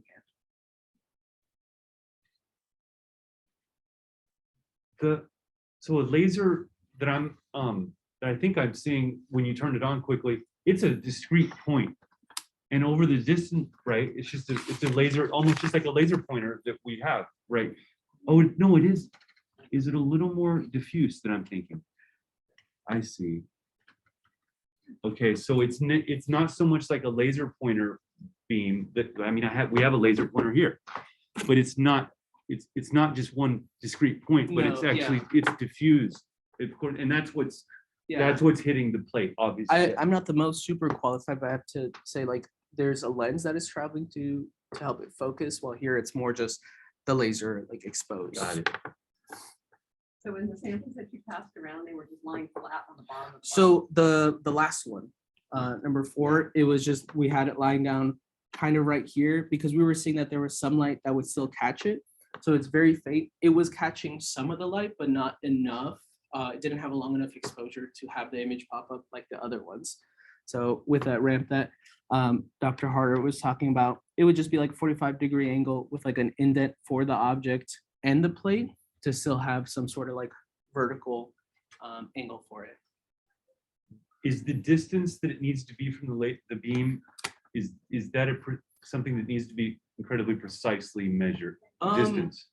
It suggests about a foot away. That's what we kept it for a lot of our experiments. Here it's, I think, a little less than a foot, but it's more, we found exposure time was a big thing. We tried exposing it for 3 minutes, like from 10 seconds, and there was nothing that came up on the image. And when we dropped it down to 15, 30, that's where we had more clarity, a lot more that picked up on the image. So Fantastic little chamber. It's cool. Could it even be put up on its side, just rotated 90 degrees, and you could put rubber feet on, the other side there? I don't know if that's an advantage or disadvantage, but it's a pretty handsome little box here. I tell you what, yeah. If let's say John had missed his tolerances just by an eighth of an inch, or a millimeter or so, that's enough light to be a problem, right? It's so that's interesting. Maybe. Yeah, and then even with the box, how it's done in the dark, it would still have to be done in the dark because the processing the chemicals, you still don't want to expose it to light. Okay. We found we would turn on the lights a little bit after it would be done bleaching. An image would always come up fine, but the initial processing would still have to be done in the dark. Okay, so after this, you would put the box in a dark room and Yes. and Yeah. do the experiment, then remove the plate in that dark room to do a Yeah, little that's process. a lot of what we Okay. were doing. And when we started to do, the instructions talk about you can use green light, as it won't really affect the hologram or the image, to kind of be a backlight. And we were testing out blue light because it has a lower wavelength. But in the box, it didn't really show up on the image. So that's something for even further testing. Can blue light be worked on it? But the instructions that came with the hologram say, oh, green light's fine. So if you just get like a green light, it can be like used to illuminate for students. Fascinating.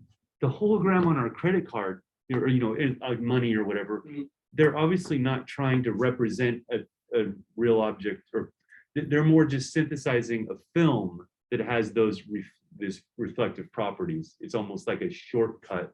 They're just focused on the plate itself and doing laying down certain layers, I imagine, for that. Yeah, Yeah. it's like more on like security purposes. Right. Yeah. But they have a very incredible effect where the greens are amazing and the 3 dimensions are, whereas it's we get those still with this, but it's interesting that they must have to hit the material with a laser at some point to make that,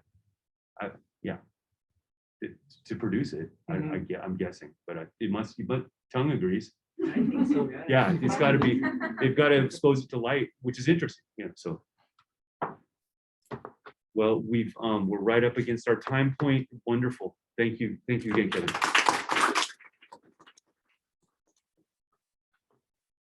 We can check the chat quick we're good. And we've got a couple minutes before our next speaker. So happy to reset and have some refreshments.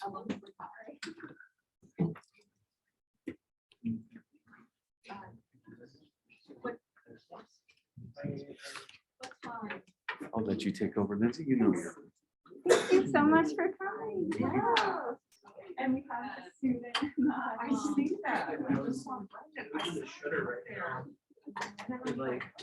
Oh, yeah. I think probably.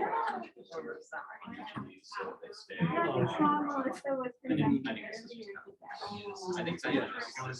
Yeah, because I remember you told me, like, you move it, like, consider it all, you see how tight.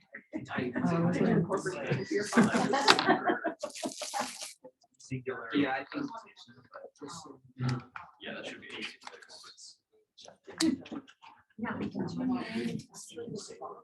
Oh, no. Um, I need a USB. He doesn't have it on his computer. Or even just a phone charger would work. You're trying to get it into the computer? Or just, You have another adapter. I do. I think actually, there's one right here. If you plug in there and hopefully don't, where? that one right there. And I'll just hold this while you do that. Flip it, maybe. I can try to. There you go. Okay, Yay. great, perfect. Okay, awesome.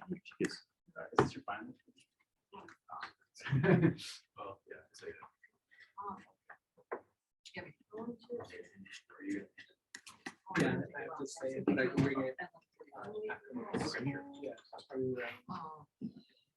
With baseball. Yeah.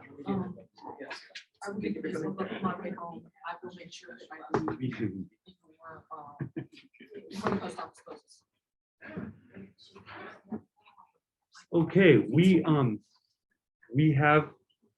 as the RET program has had several, maybe 2 or 3 teachers in the Michael Gordon group over the years. And here we are, we're getting back into the Gordon group world again with a couple of really great projects.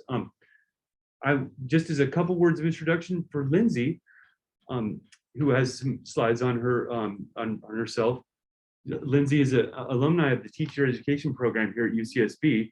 But the really interesting bit was that she did it during COVID, and she told me that she had never really actually set foot on campus. Yeah. And so she got the UCSB experience this summer. So that's nice. Lindsay, of course, teaches at Carpinteria. What an interesting project and materials. And I'll let Lindsay take it away. Good morning, Sasha. Good morning, Phineas. Good morning. So I'm really excited to share with you today my summer research about modifying surfaces using DVD plasma treatment. I did this research in the Mike Gordon lab with my amazing mentor, Dr. Sasha Polensky. And a little bit about me, I teach science at Carpinteria Middle School. I have or will have taught grades 6th through 8th, and we do integrated science, so it's all subjects. My research and science and educational background is in environmental science. Here's a picture of me working for the San Francisco Water Department and the California Department of Fish and Wildlife. And here's my school.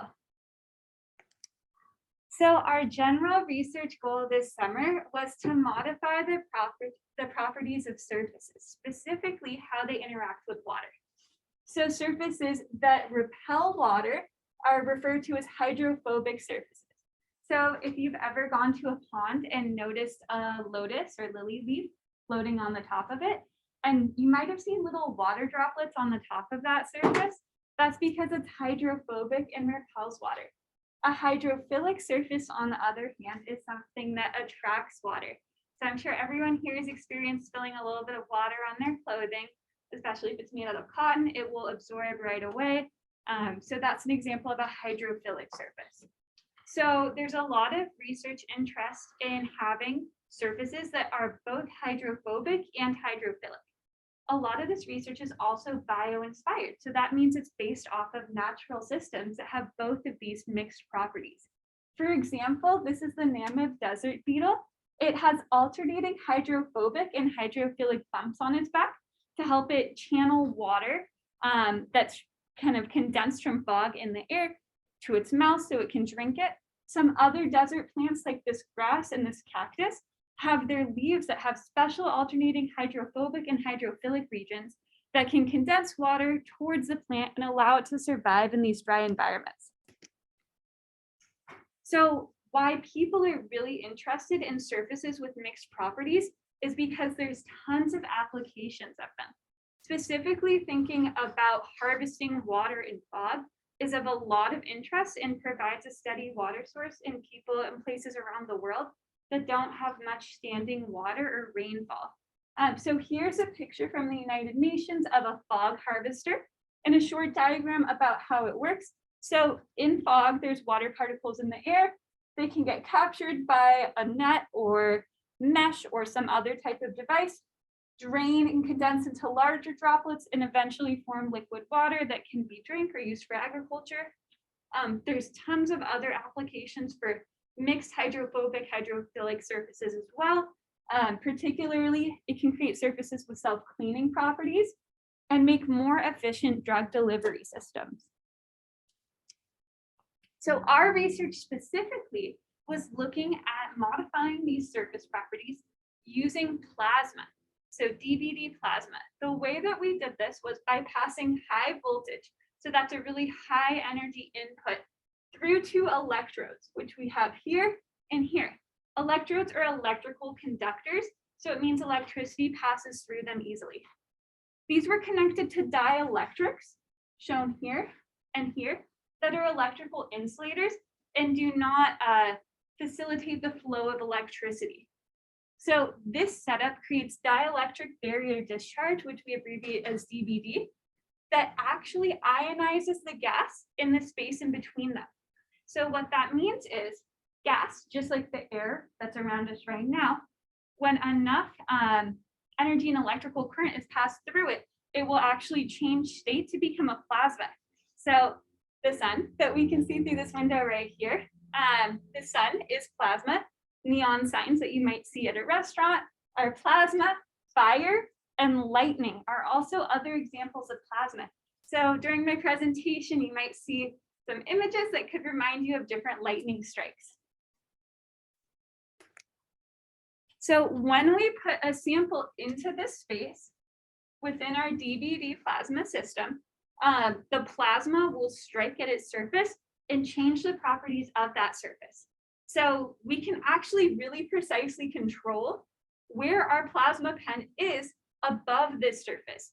Kind of like a 3D printer, we can control exactly where in the XY axis it is on the surface, as well as how high up or close to the surface it is. So by doing that, we can control where the plasma strikes. So here's a close-up image of our DBD plasma pen with a plasma channel striking from the pen to the surface beneath it. So this is ionized gas that you're seeing in that picture right there. And just as a reference, this is happening at a pretty small scale. This is about 1 millimeter. So to give you a better idea about what that looks like, here's a video. So this is a video recording of our plasma pen. During this recording, I'm changing the input frequency that the system is experiencing.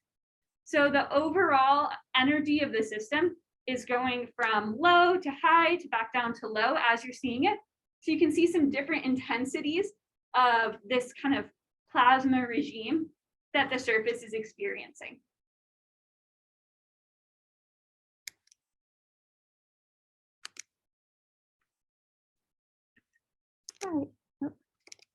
So for this research project, there were a lot of different variables that we wanted to explore to better understand how this type of system works and how exactly it's modifying these surfaces and what their properties will be as a result. So the different variables that I explored across about 93 different experiments over the course of this project were changing the input concentrations of voltage and frequency, which affected the energy experienced by the system. The distance to the material, so whether the plasma pen was very close to the material or very far from it, the intensity of plasma. So if you look in this first picture, you'll notice that there's a little small purple area right near the tip of the plasma pen. So that is a relatively more mild plasma treatment. We might refer to it as a glow-like plasma regime, where we can't actually see the plasma connecting in a plasma channel from the pen to the surface itself. Versus this one here, we see a pretty narrow and focused plasma channel connecting from the plasma pen to the surface, versus this regime, which would be a very intensive plasma treatment where there's many plasma channels that are striking the surface at the same time that we can visually see. I also compared different types of materials. So silicon coated in PMMA which is a transparent thermoplastic polymer, glass coated in PMMA, Teflon, which you're probably familiar with if you have any nice cooking supplies, and kaftan, which is a plastic with a lot of industrial applications. We also compared different shapes of plasma pens. So this really rounded, smooth tipped plasma pen versus a sharp and pointed pen, and different durations of treatment. So to do this, to modify our surfaces using plasma, first I would set up all the variables and then run the plasma treatment. I'd record video footage of this for reference to ensure the actual desired treatment did occur. So you can see in this picture, we have a camera focused that will follow the plasma pen as it moves and record video footage. Then I'd visually analyze the samples. So some of our samples you can just look at, which is really nice, and see exactly where the plasma treatment occurred. So the great thing about this PMMA coating that we have on it is that it's very colorful and reflects light nicely. So as it changes, it's about 300 nanometers thick. As the thickness of it changes, the color will change. So here you can see in this little spot that has a slight orangish color. That was where the plasma struck, but we can't really tell too much from just looking at it. Zooming in using an optical microscope gives us a better idea of what's happening exactly at the surface. So by zooming in about 10 times using the optical microscope, we can see individual places where the plasma has struck the sample and characterize it more detailed that way. So what we're really curious about is how this affects the properties of the surfaces. So to understand better how it affects the wettability of the surface, I used 3 different methods. The first was holding the sample in front of just a regular humidifier that you would buy at the store and comparing how the droplets form across the surface. This worked really well for glass and silicone samples. The second was measuring the water contact angle of droplets across the surface. So what I mean by water contact angle is how the droplet sits on the surface. A really high water contact angle would mean the droplet sits above the surface and kind of has a higher angle with where it hits the actual surface. And a really low water contact angle would mean the droplet is rather flat. So that tells us high angle, more hydrophobic surface, low angle, more hydrophilic surface. This worked well across all sample types. And finally, dipping it in colored dye. So some of our samples like kaftan and Teflon, we couldn't really visually see anything. So by using colored dye, dipping it in there, we can see which part of the sample had different changes in wettability. So here are some results from my study. So this result that I'm sharing with you first is kind of from a glow-like microplasma treatment. So here's a picture from that trial where you can see we use the rounded tip plasma pen, and you can't actually see in this picture any plasma channel connecting from the pen to the surface. But however, you can see it still has a really remarkable effect on the surface. So as the time of treatment increased, you see that the effect it has on the surface increases as well. So visually, you can see where the treatment area is and that there's a greater change in that PMMA coating with more time, as well as how the water droplets from the humidifier form on the surface.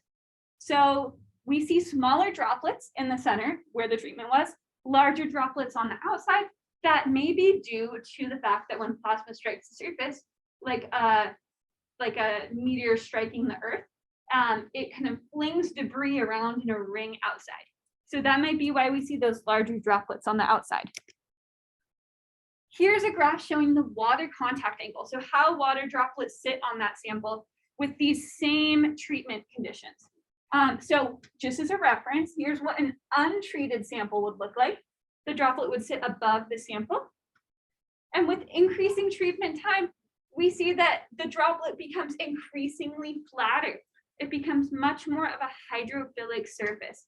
Also, a larger area of the surface was affected. So here we can see just this region of the surface was affected with our shortest treatment time.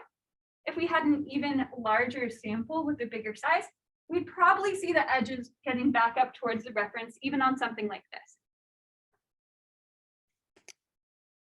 So we have an idea of how the wettability is changing, but we don't really know why without some further analyses here. So this is looking under the optical microscope, and these are now in micrometers for our scale of different spots where the plasma has actually struck the surface. So we've confirmed it actually hit and interacted with the surface despite visually not being able to see that. So looking from 15 seconds to 30 seconds, we see that the number of spots where it has struck the surface doesn't really change, stays pretty constant. However, there's a really noticeable, just by looking at it, you can tell that the area of these spots where plasma has hit the surface is increasing. So that supports the conclusion that plasma is repeatedly striking at these same spots. As it hits the sample, it etches away at the PMMA polymer and gets closer to the conductive silicon substrate. So electrically, that would attract the plasma to strike in the same spot again. So really interestingly, as we look at 120 seconds, we see that there are being more plasma spots and not as big of an increase as we might expect in spot size. So that could suggest that at that point, these dots might be about as large as they're going to get. And now the plasma could be looking for new places. It could be more attracted to untreated places on the surface. So this has all so far been with our rounded tip and a glow-like regime. Now these new results are with a pointed plasma pen tip and a really focused filamentary plasma treatment. So we see similar results with totally different experimental setups. As treatment time increases, we see that plasma starts repeatedly striking these same spots. And what this shows us is that it's more preferentially repeatedly striking closer to the center. So a confirmation of our previous findings with a very different setup. And you can see by the end, this yellow area is the silicon substrate underneath the coating, that more and more of that is getting exposed. So the applications for this are really limitless because we have it set up in a 3D printing like configuration. So just like you can build about anything with a 3D printer, you can destroy just about anything with a 3D plasma pen. So we can program it to create different designs. So here I have a circle, a smile, a circle with some rays, and an S curve after I've either dipped them in dye or exposed them to the humidifier to show which part of these caftan samples have been treated by plasma. And why this is so exciting, I'll show you in this video here. Okay, I'm going to see if I can get it to go full screen. Had some difficulties with that before, but it did work eventually. Frank, if you have any. I did work yesterday. Yes. Yeah.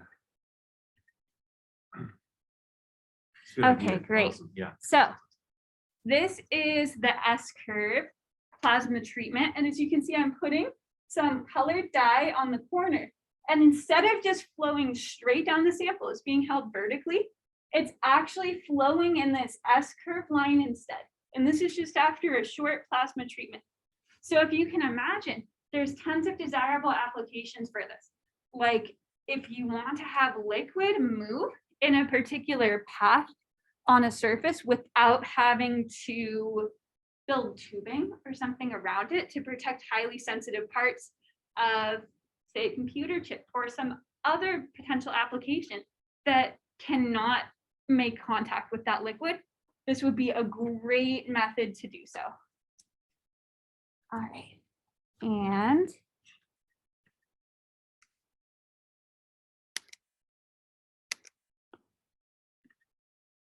all right, so future directions for our research.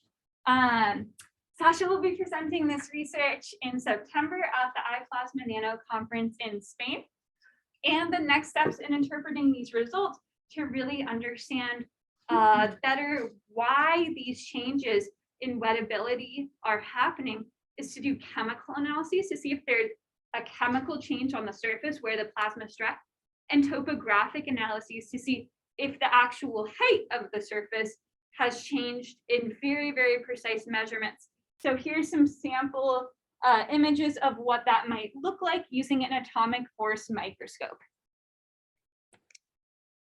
So my conclusions and takeaway for this project are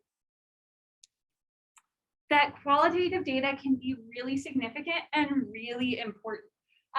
This data is really accessible to a lot of students who might get overwhelmed with the idea of having to record quantitative numeric data. Observing something and writing down how it looks is a really important part of science.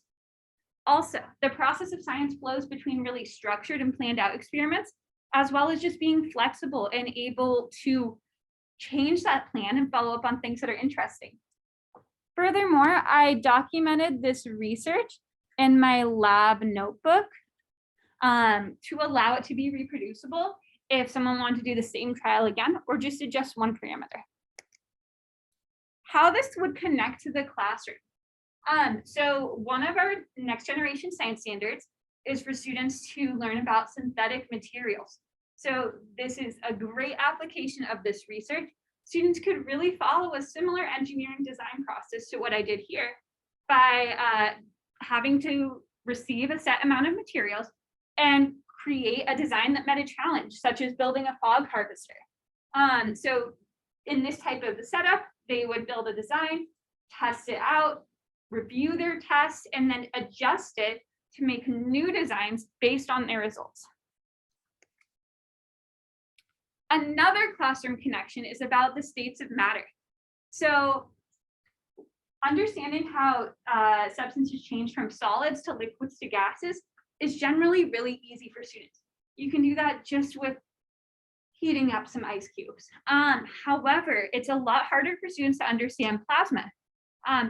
But with some neat experiments like microwaving grapes, in which case the interaction of the microwave wavelength with the size of the grape causes the energy to be magnified, creating an electrical field between the grapes and ionizing the air in between them, or with a plasma ball, which I have up here, and you're welcome to try interacting with after this is over. Finally, I'd like to give a huge thank you to my great mentor, Dr. Polinsky, for his amazing support this summer, to the Gordon Lab for welcoming me in, Frank, Marilyn for their amazing support and guidance, and the entire RET team.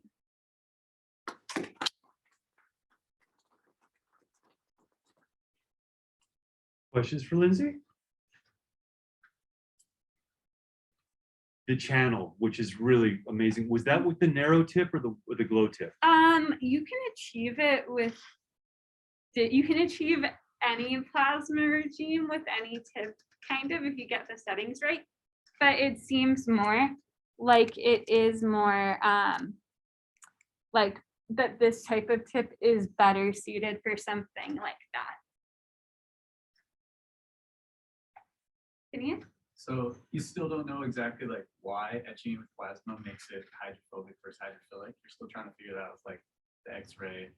Yeah, that's what those analyses will confirm. I mean, we can make guesses, like the roughness of the surface probably has something like a major role to play in how water droplets react and sit on it. But yeah, whether or not there's also a chemical change, I think could also be pretty interesting. You know how long the change lasts for? That wasn't really something that I specifically looked at in this, but over the course of 6 weeks, I can tell you it didn't really degrade on any of the samples that I've done. I know that the Gordon Lab has in the past tried kind of rinsing samples with acetone, which is a pretty harsh chemical, and then the changes still remained on it. But yeah, that's a really good question.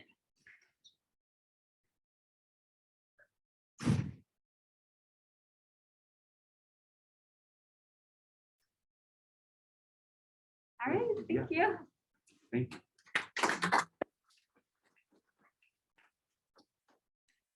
Yes. we've got a few minutes. We can set up our next speaker because he's in the same group. We've got a few minutes here break.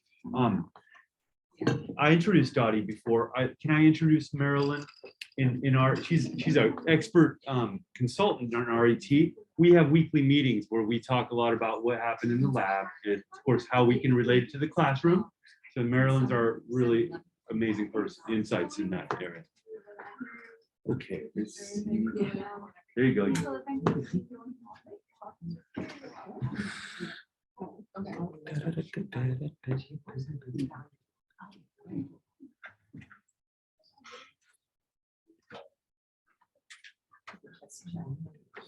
Let's check the chat. I think the meeting ended. Let's go. Oh no, we got back to meeting. I've never seen the back to meeting thing. Let's see what's going on. We've been testing this long-term zooming capabilities here. Can I get this? Oh, there's the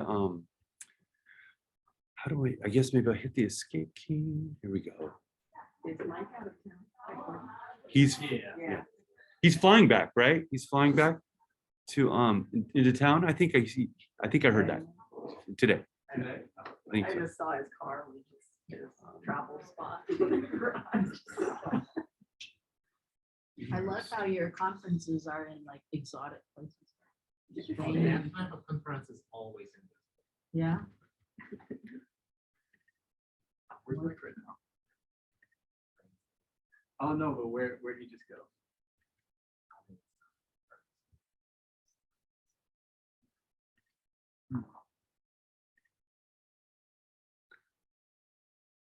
He came back for a little while. Was that what happened? He came back, but then he went away again? Yeah. Somebody said something. Yeah, you said that, Steve. Yeah. Okay. Okay, Steve, I think you're more or less ready. I'm going to start the slideshow if you don't mind, and I'm going to try to get rid of that little banner. Let's see. Maybe let's give 1 minute for people to come back in. But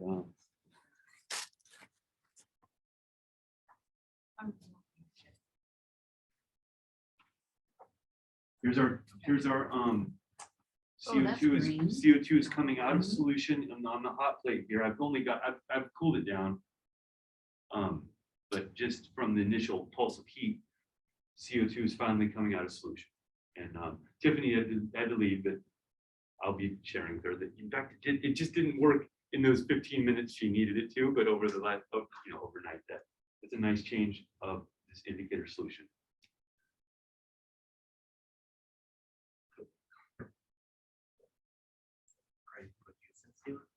So to introduce that more properly, she's interested in this effect of ocean acidification, but it happens unevenly because the ocean is colder or hotter in different areas.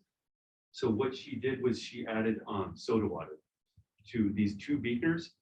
This one stayed cool. In fact, there's a last bit of ice in here, and this is the same water. She added the same amount of indicator solution, which turns yellow when it's more acidic.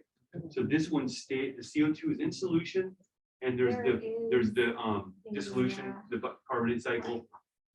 More acidity here, less here. It comes when it's more basic there. Yes, easy, fun, but there's a lot to think about with her project. This was her earlier teacher.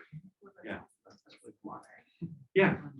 There's a lot to think about with climate change, ocean acidification, yeah. And we know that Steve's into the ocean. So I'm going to go ahead and introduce Steve, if you don't mind. And what I could say is that Steve's someone who teaches down in Irvine. Steve's going to describe his role in school, and it's really interesting. I love these science specialists where they support multiple classrooms. It's really interesting role, and I can tell you that Steve really is passionate about ecology. Of course, he's fantastic at these engineering projects, but Steve's been in town for 6 weeks, and I think he might know more about the local tide pools than any of us. you took a real nice tour of all the cool spots locally, because that's what Steve is going to share his tag for his social media channels, in which he shares some really awesome things about his tide pooling, but also his other classroom activities. So I'll let you take it away, but please take note of that. All right, good morning. I'm Steve Addison. I came up from Irvine this summer to get a better appreciation for science in the lab. I don't have a direct degree in science and engineering, more about industrial technology from Cal Poly San Luis Obispo. And so I had different labs that we went through there. I've taken other courses outside of the undergraduate curriculum that I had. And then also I was an engineering technician for Applied Medical, which is down in Rancho Santa Margarita, and just working, testing different equipment. So I didn't really have a full understanding of different high temperature and working with gases and the environment. But I think from this entire experience, just kind of taking away, working with Sasha and Phineas, I was able to get a lot of understanding about research, data analysis, and using measuring during the summer. And so my project this summer was methane pyrolysis, and my mentors are here today. I appreciate you being here today. And also Lindsay was working a lot, help supporting me too, but Dr. Sasha Polonsky, and also Phineas Lehan, who I shadowed for much of the summer. They were building all types of equipment you can see there, and I was supporting them in this process of methane and improving this process of methane pyrolysis.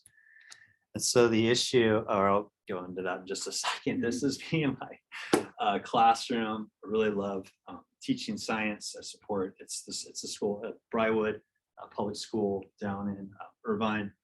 That's me in the classroom. We do a lot of whiteboarding activities. It's my brother, and tide pooling, which I really love to do. And that's something, as I've gotten older, sort of get a better appreciation of. And then my social media, digital tide pool, if you want to look up more about me. So our issue is this vast amount of CO2 that's being pumped into our atmosphere, and that's affecting different Earth systems. And so what happens is there's this relationship between temperature and CO2. We want to lower these emissions. And a lot of industries are moving towards using hydrogen gas or sustainable solutions. And so you might see that in hydrogen vehicles today with different fuel cells. And a term called decarbonization or decarbonizing is something that's used. And one of the ways to produce that sustainable solution of using hydrogen gas is steam methane reforming. And much of that process today produces a lot of CO2. And so what we want to do is reduce that. And 95% of it is used for that steam methane reforming. There's two other solutions. One that's more energy intensive, which is electrolysis. The other uses less energy, and the only byproducts or only products are going to be hydrogen and carbon. So producing hydrogen gas is methane pyrolysis, and that's what I'm going to look at today.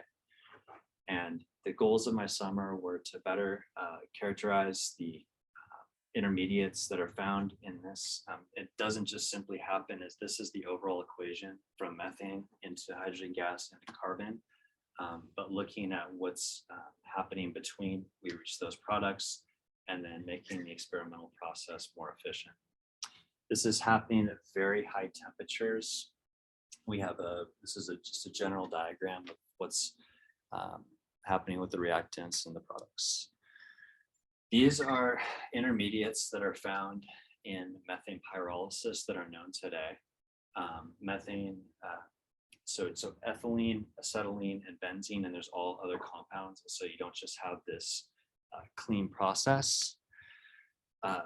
Temperature is something that influences conversion rate. So methane, how easily it's broken into hydrogen and carbon. And so at a higher temperature, you have a higher conversion rate, and also residence time. So the time that once we bubble that gas into that liquid medium, the time that it's within that liquid medium. Those are both affecting the rate of conversion.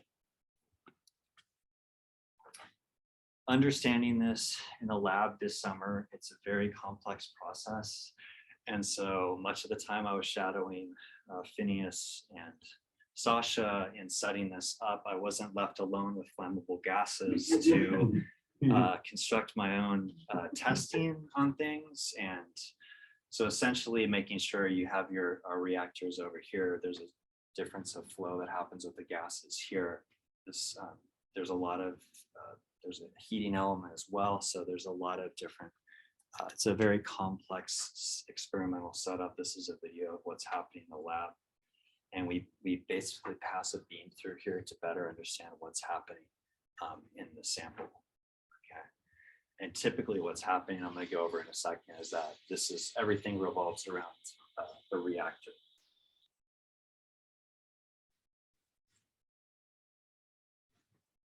And so looking at methane pyrolysis, our reactor itself, this video is just showing molten salt. Salt is transparent when it's heated to a liquid state.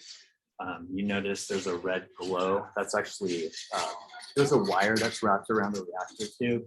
And so it's not just glowing, there's a surface, so it's reflecting off here.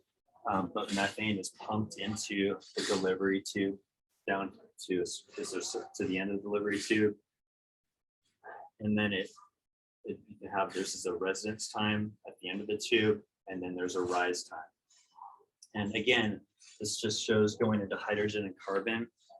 And one of the things that we're trying to learn this summer is that we don't know where the intermediates are. And so we're trying to better understand what's happening during this process. So again, residence time is something very important to conversion. And so this idea that we're now able to, Sasha, basically and Phineas have set up a system that we're able to send the bubble down at a certain rate. And so this showed this, these waves right here and peaks are showing differences of pressure. So as it goes down, this is the residence time, as you see the bubble at the bottom, and the rise is very quick. And so again, the pressure builds, the gas is pushed down to the end of the delivery tube, the bubble begins to grow and expand, and it begins, and then it releases and rises to the top. So you have residence time and rise time that are part of understanding this process. So we can control that process by stopping the bubble. And then this is a view within a reactor. And so again, pressure is used to understand the residence time, or the time at which the gas is within the liquid medium. This is a past experiment schematic. And so this is showing the gas is pushed down the delivery tube here, and it's was in molten tin. There's been past experiments that have included understanding the different intermediates of benzene, methane, ethylene, acetylene. Those have been found, but they end up being lost along the way to this outside source here. This is a gas cell. So the gas is pushed down into this, is our reactor here. It's bubbled up to the top, but then once it's traveling out to the gas, to be another cell to be FTIR'd, we're not easily able to find those compounds. So we want to look directly into the bubble itself. And so one of the ways that we can do that, what we want to look for is these different peaks in IR. And again, we have tools to do that, and that's the FTIR, and that's something that I'm using and exploring in the lab. So again, we're passing, this is outside, and we're looking at in situ or live look at what's going on in the sample as we measure. So this is, we use FTIR, and this is just the setup. Again, a lot of these tools that we're using in the lab this summer, I hadn't used before. So just kind of making, it's a lot of I was helping to set up different equipment and things like that, but much of this was done by Phineas and Sasha. But again, this FTIR, the way it's, we had the light source passing through the sample, we have the detector. So that sends a signal out. It's an interferogram that's mathematically processed into a spectra that we see. One of the things I did was I went through this measurement procedure with a square test tube, and we'll talk about that, why I use that. But I had to make sure that the FTIR was set up properly, making sure that the detector has enough liquid nitrogen to detect, because there's charge carrying properties that have to do with temperature. So we create a reference sample, a reference measurement with, there's no sample, and then we place the sample in there, and then we subtract it to obtain a spectrum. This is one of the measurements I took in a 0.4 inch gas cell, or a 0.4 inch square test tube. And these were the with different concentrations at room temperature. And so comparing these different ratios of concentration of methane in the square test tube, and looking and finding this specific peak for methane, and comparing these different peaks of the different concentrations. And that information can be used if you can say you have a larger sample, which I have at 0.4 inch long gas cell.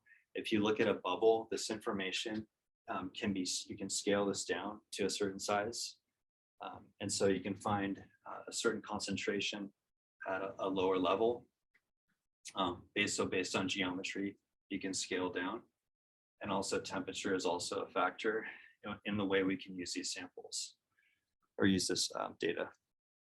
This is acetylene data that I compiled using the square test tube, and those reference standards can be used to further analyze methane pyrolysis. These peaks right here, again, following a certain percentage of concentration. One of the things with finding trying to characterize what's happening in that bubble at the end of the delivery tube, it's spherical, so you have to pass the light through at 90 degrees to get the light through the actual bubble itself, and so that's been a real challenge. So we're trying to come up with a solution here is to push the delivery tube really close against the reactor tube right here, and so to have the bubble can form or go right, so the interfaces are flat next to each other, and so you can pass it straight through. This happened actually yesterday, that we basically, the idea would be that we place the delivery tube really close along this point right here to try to find out like where, if we could find certain concentration. And we found the peak. You can notice that peak of methane was found, and we're still evaluating the data. So in the video right here, just showing that peak right there, it shows the transmission, but it's reversed for absorbance. That's a look inside. That's an oval bubble. So that's like, as it was sent down, they were able to send the IR through and to characterize it. And so we're still looking at that information today. This was something interesting too, that we found out. This is important for industrial processes because you have a lot of buildup of carbon, and that affects the IR through it. You have all this flaking that happens with, so you end up having the methane is broken down, and that's actually, the white flakes is carbon emitting radiation. And so that was found later on. This was like looking at the tube after it cooled down. This is a live look inside the reactor itself. And so looking at our work with the Mike Gordon lab, we're looking to support the C0. We have a partnership with that local company. And so investigating methane pyrolysis and better understanding it. And so with this process, those standards could be used to better understand, more, we could do more, study it more further. And again, we're trying to study further methane pyrolysis And this work overall is going to contribute to more sustainable. So more companies will, C0 will be supporting more companies to put this into use for hydrogen or for hydrogen. So overall, gosh, there was so much to take away. This is a really dense slide. It literally, like all the work in there applied to a lot of different situations. With fourth grade, we're talking about renewables. These are earth and human activity connections for much of all the different grade levels. Have typically what happens is human activity has an influence on earth systems. And so there's different projects in the way that connects, and I can just bring this project up and show an actual example. Another way is this is a solar oven, and so like ideas about energy. So different connections we can make, and then there was a number of different installation process that went along in the engineering design that went into this whole project. So there was a lot of different connections I could make at this point. Overall, we just wanted to thank Dottie, Mike Borden, Frank, and for the opportunity to be here this summer. This was a very the situation in this area was very, you have to be very safe for all the different equipment. I really appreciate Phineas and Sasha being there to be making sure it's a safe, positive experience. Marilyn, Kevin, Lauren, Lindsay, and Melissa for all the feedback, everything that happened this summer, and in the Mike Gordon Lab grant, Basath and Sarah were really helpful to be around. So that's all I have for us.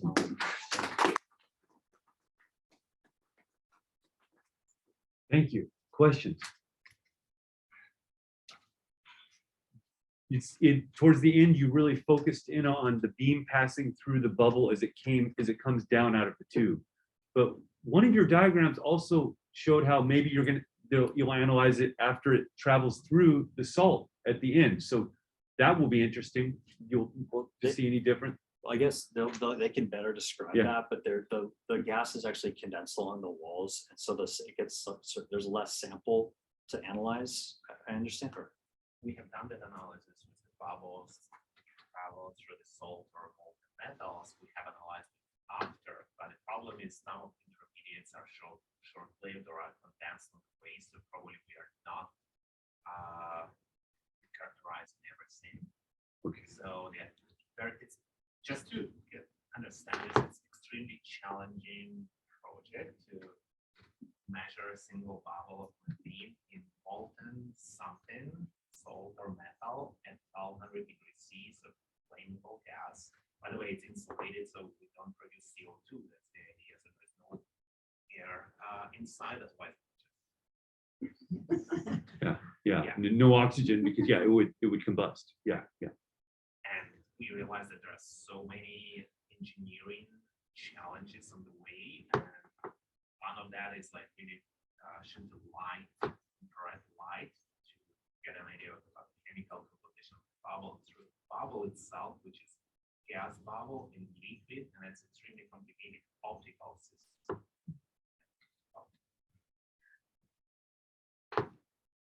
Okay, go. So I have a question about your newest development where you have the bubble at the bottom of the tube. Just from some initial observations, do you think that there's a long residence time of the bubble there? Or I guess what happens to the bubble? Does it just stay there kind of indefinitely? Does it pop and go around the side? That's an awesome question. I think the way the Phineas and Sasha have sort of a timing, how they're timing it, I'm kind of shadowing them. So I think they'll, I just observed. Just any guesses about it? Yeah, I'm not, I can't say for certain, but it's an interesting, because I think this was basically the last few days that all of this has been sort of compressed, and I need to ask those questions to Phineas and Sasha too. Because I want to understand too, because they came up with the closer interface, the flat interfaces in the last week. And this was something that they came, like, that was part of the, that's what was really cool, is that they had this, they have this whole way of setting it up. But yeah, I'm not sure. In general, if you would just bubble here in the last quarter, it's very for rise time, it's very short, almost immediately out, it's like the lowest second. And we would like to vary that to understand what will happen if the bubble would be sitting there for a long period of time. And one of the engineering challenges, like how do you force bubble to stay there? It doesn't want to stay there. It wants to go up immediately. So the design of the delivery tube, and then eventually at some point we just stop the gas. At some point where the bubble, we blow a bubble and then we stop gas. And then we have a chance to look at that for 10, 15 seconds, which is that long resonance. Interesting, but that's a problem to stop the bubble if you want to do a lot of it. But this is characterizing it. Yeah. Like, what somebody, if this is working, then you would want to produce a lot of hydrogen with No, no. this. We are not industrial. Right. It's fundamentals. Yeah. It's in. You want to look at like a single bubble Yeah. if possible. However, the signal intensity might be a problem. So we repeat the process times, say 100 bubbles, but it should be extremely same, right? Resonance time, bubble size, location of the bubble, and that is like one more order of magnitude of complication. Yeah. And in C0, they can worry about scaling it to bigger sizes. Yeah. Yes, of course, that's they there. have There's huge, yeah. Huge reactors, and they Yeah. there are a lot of gas. Yeah.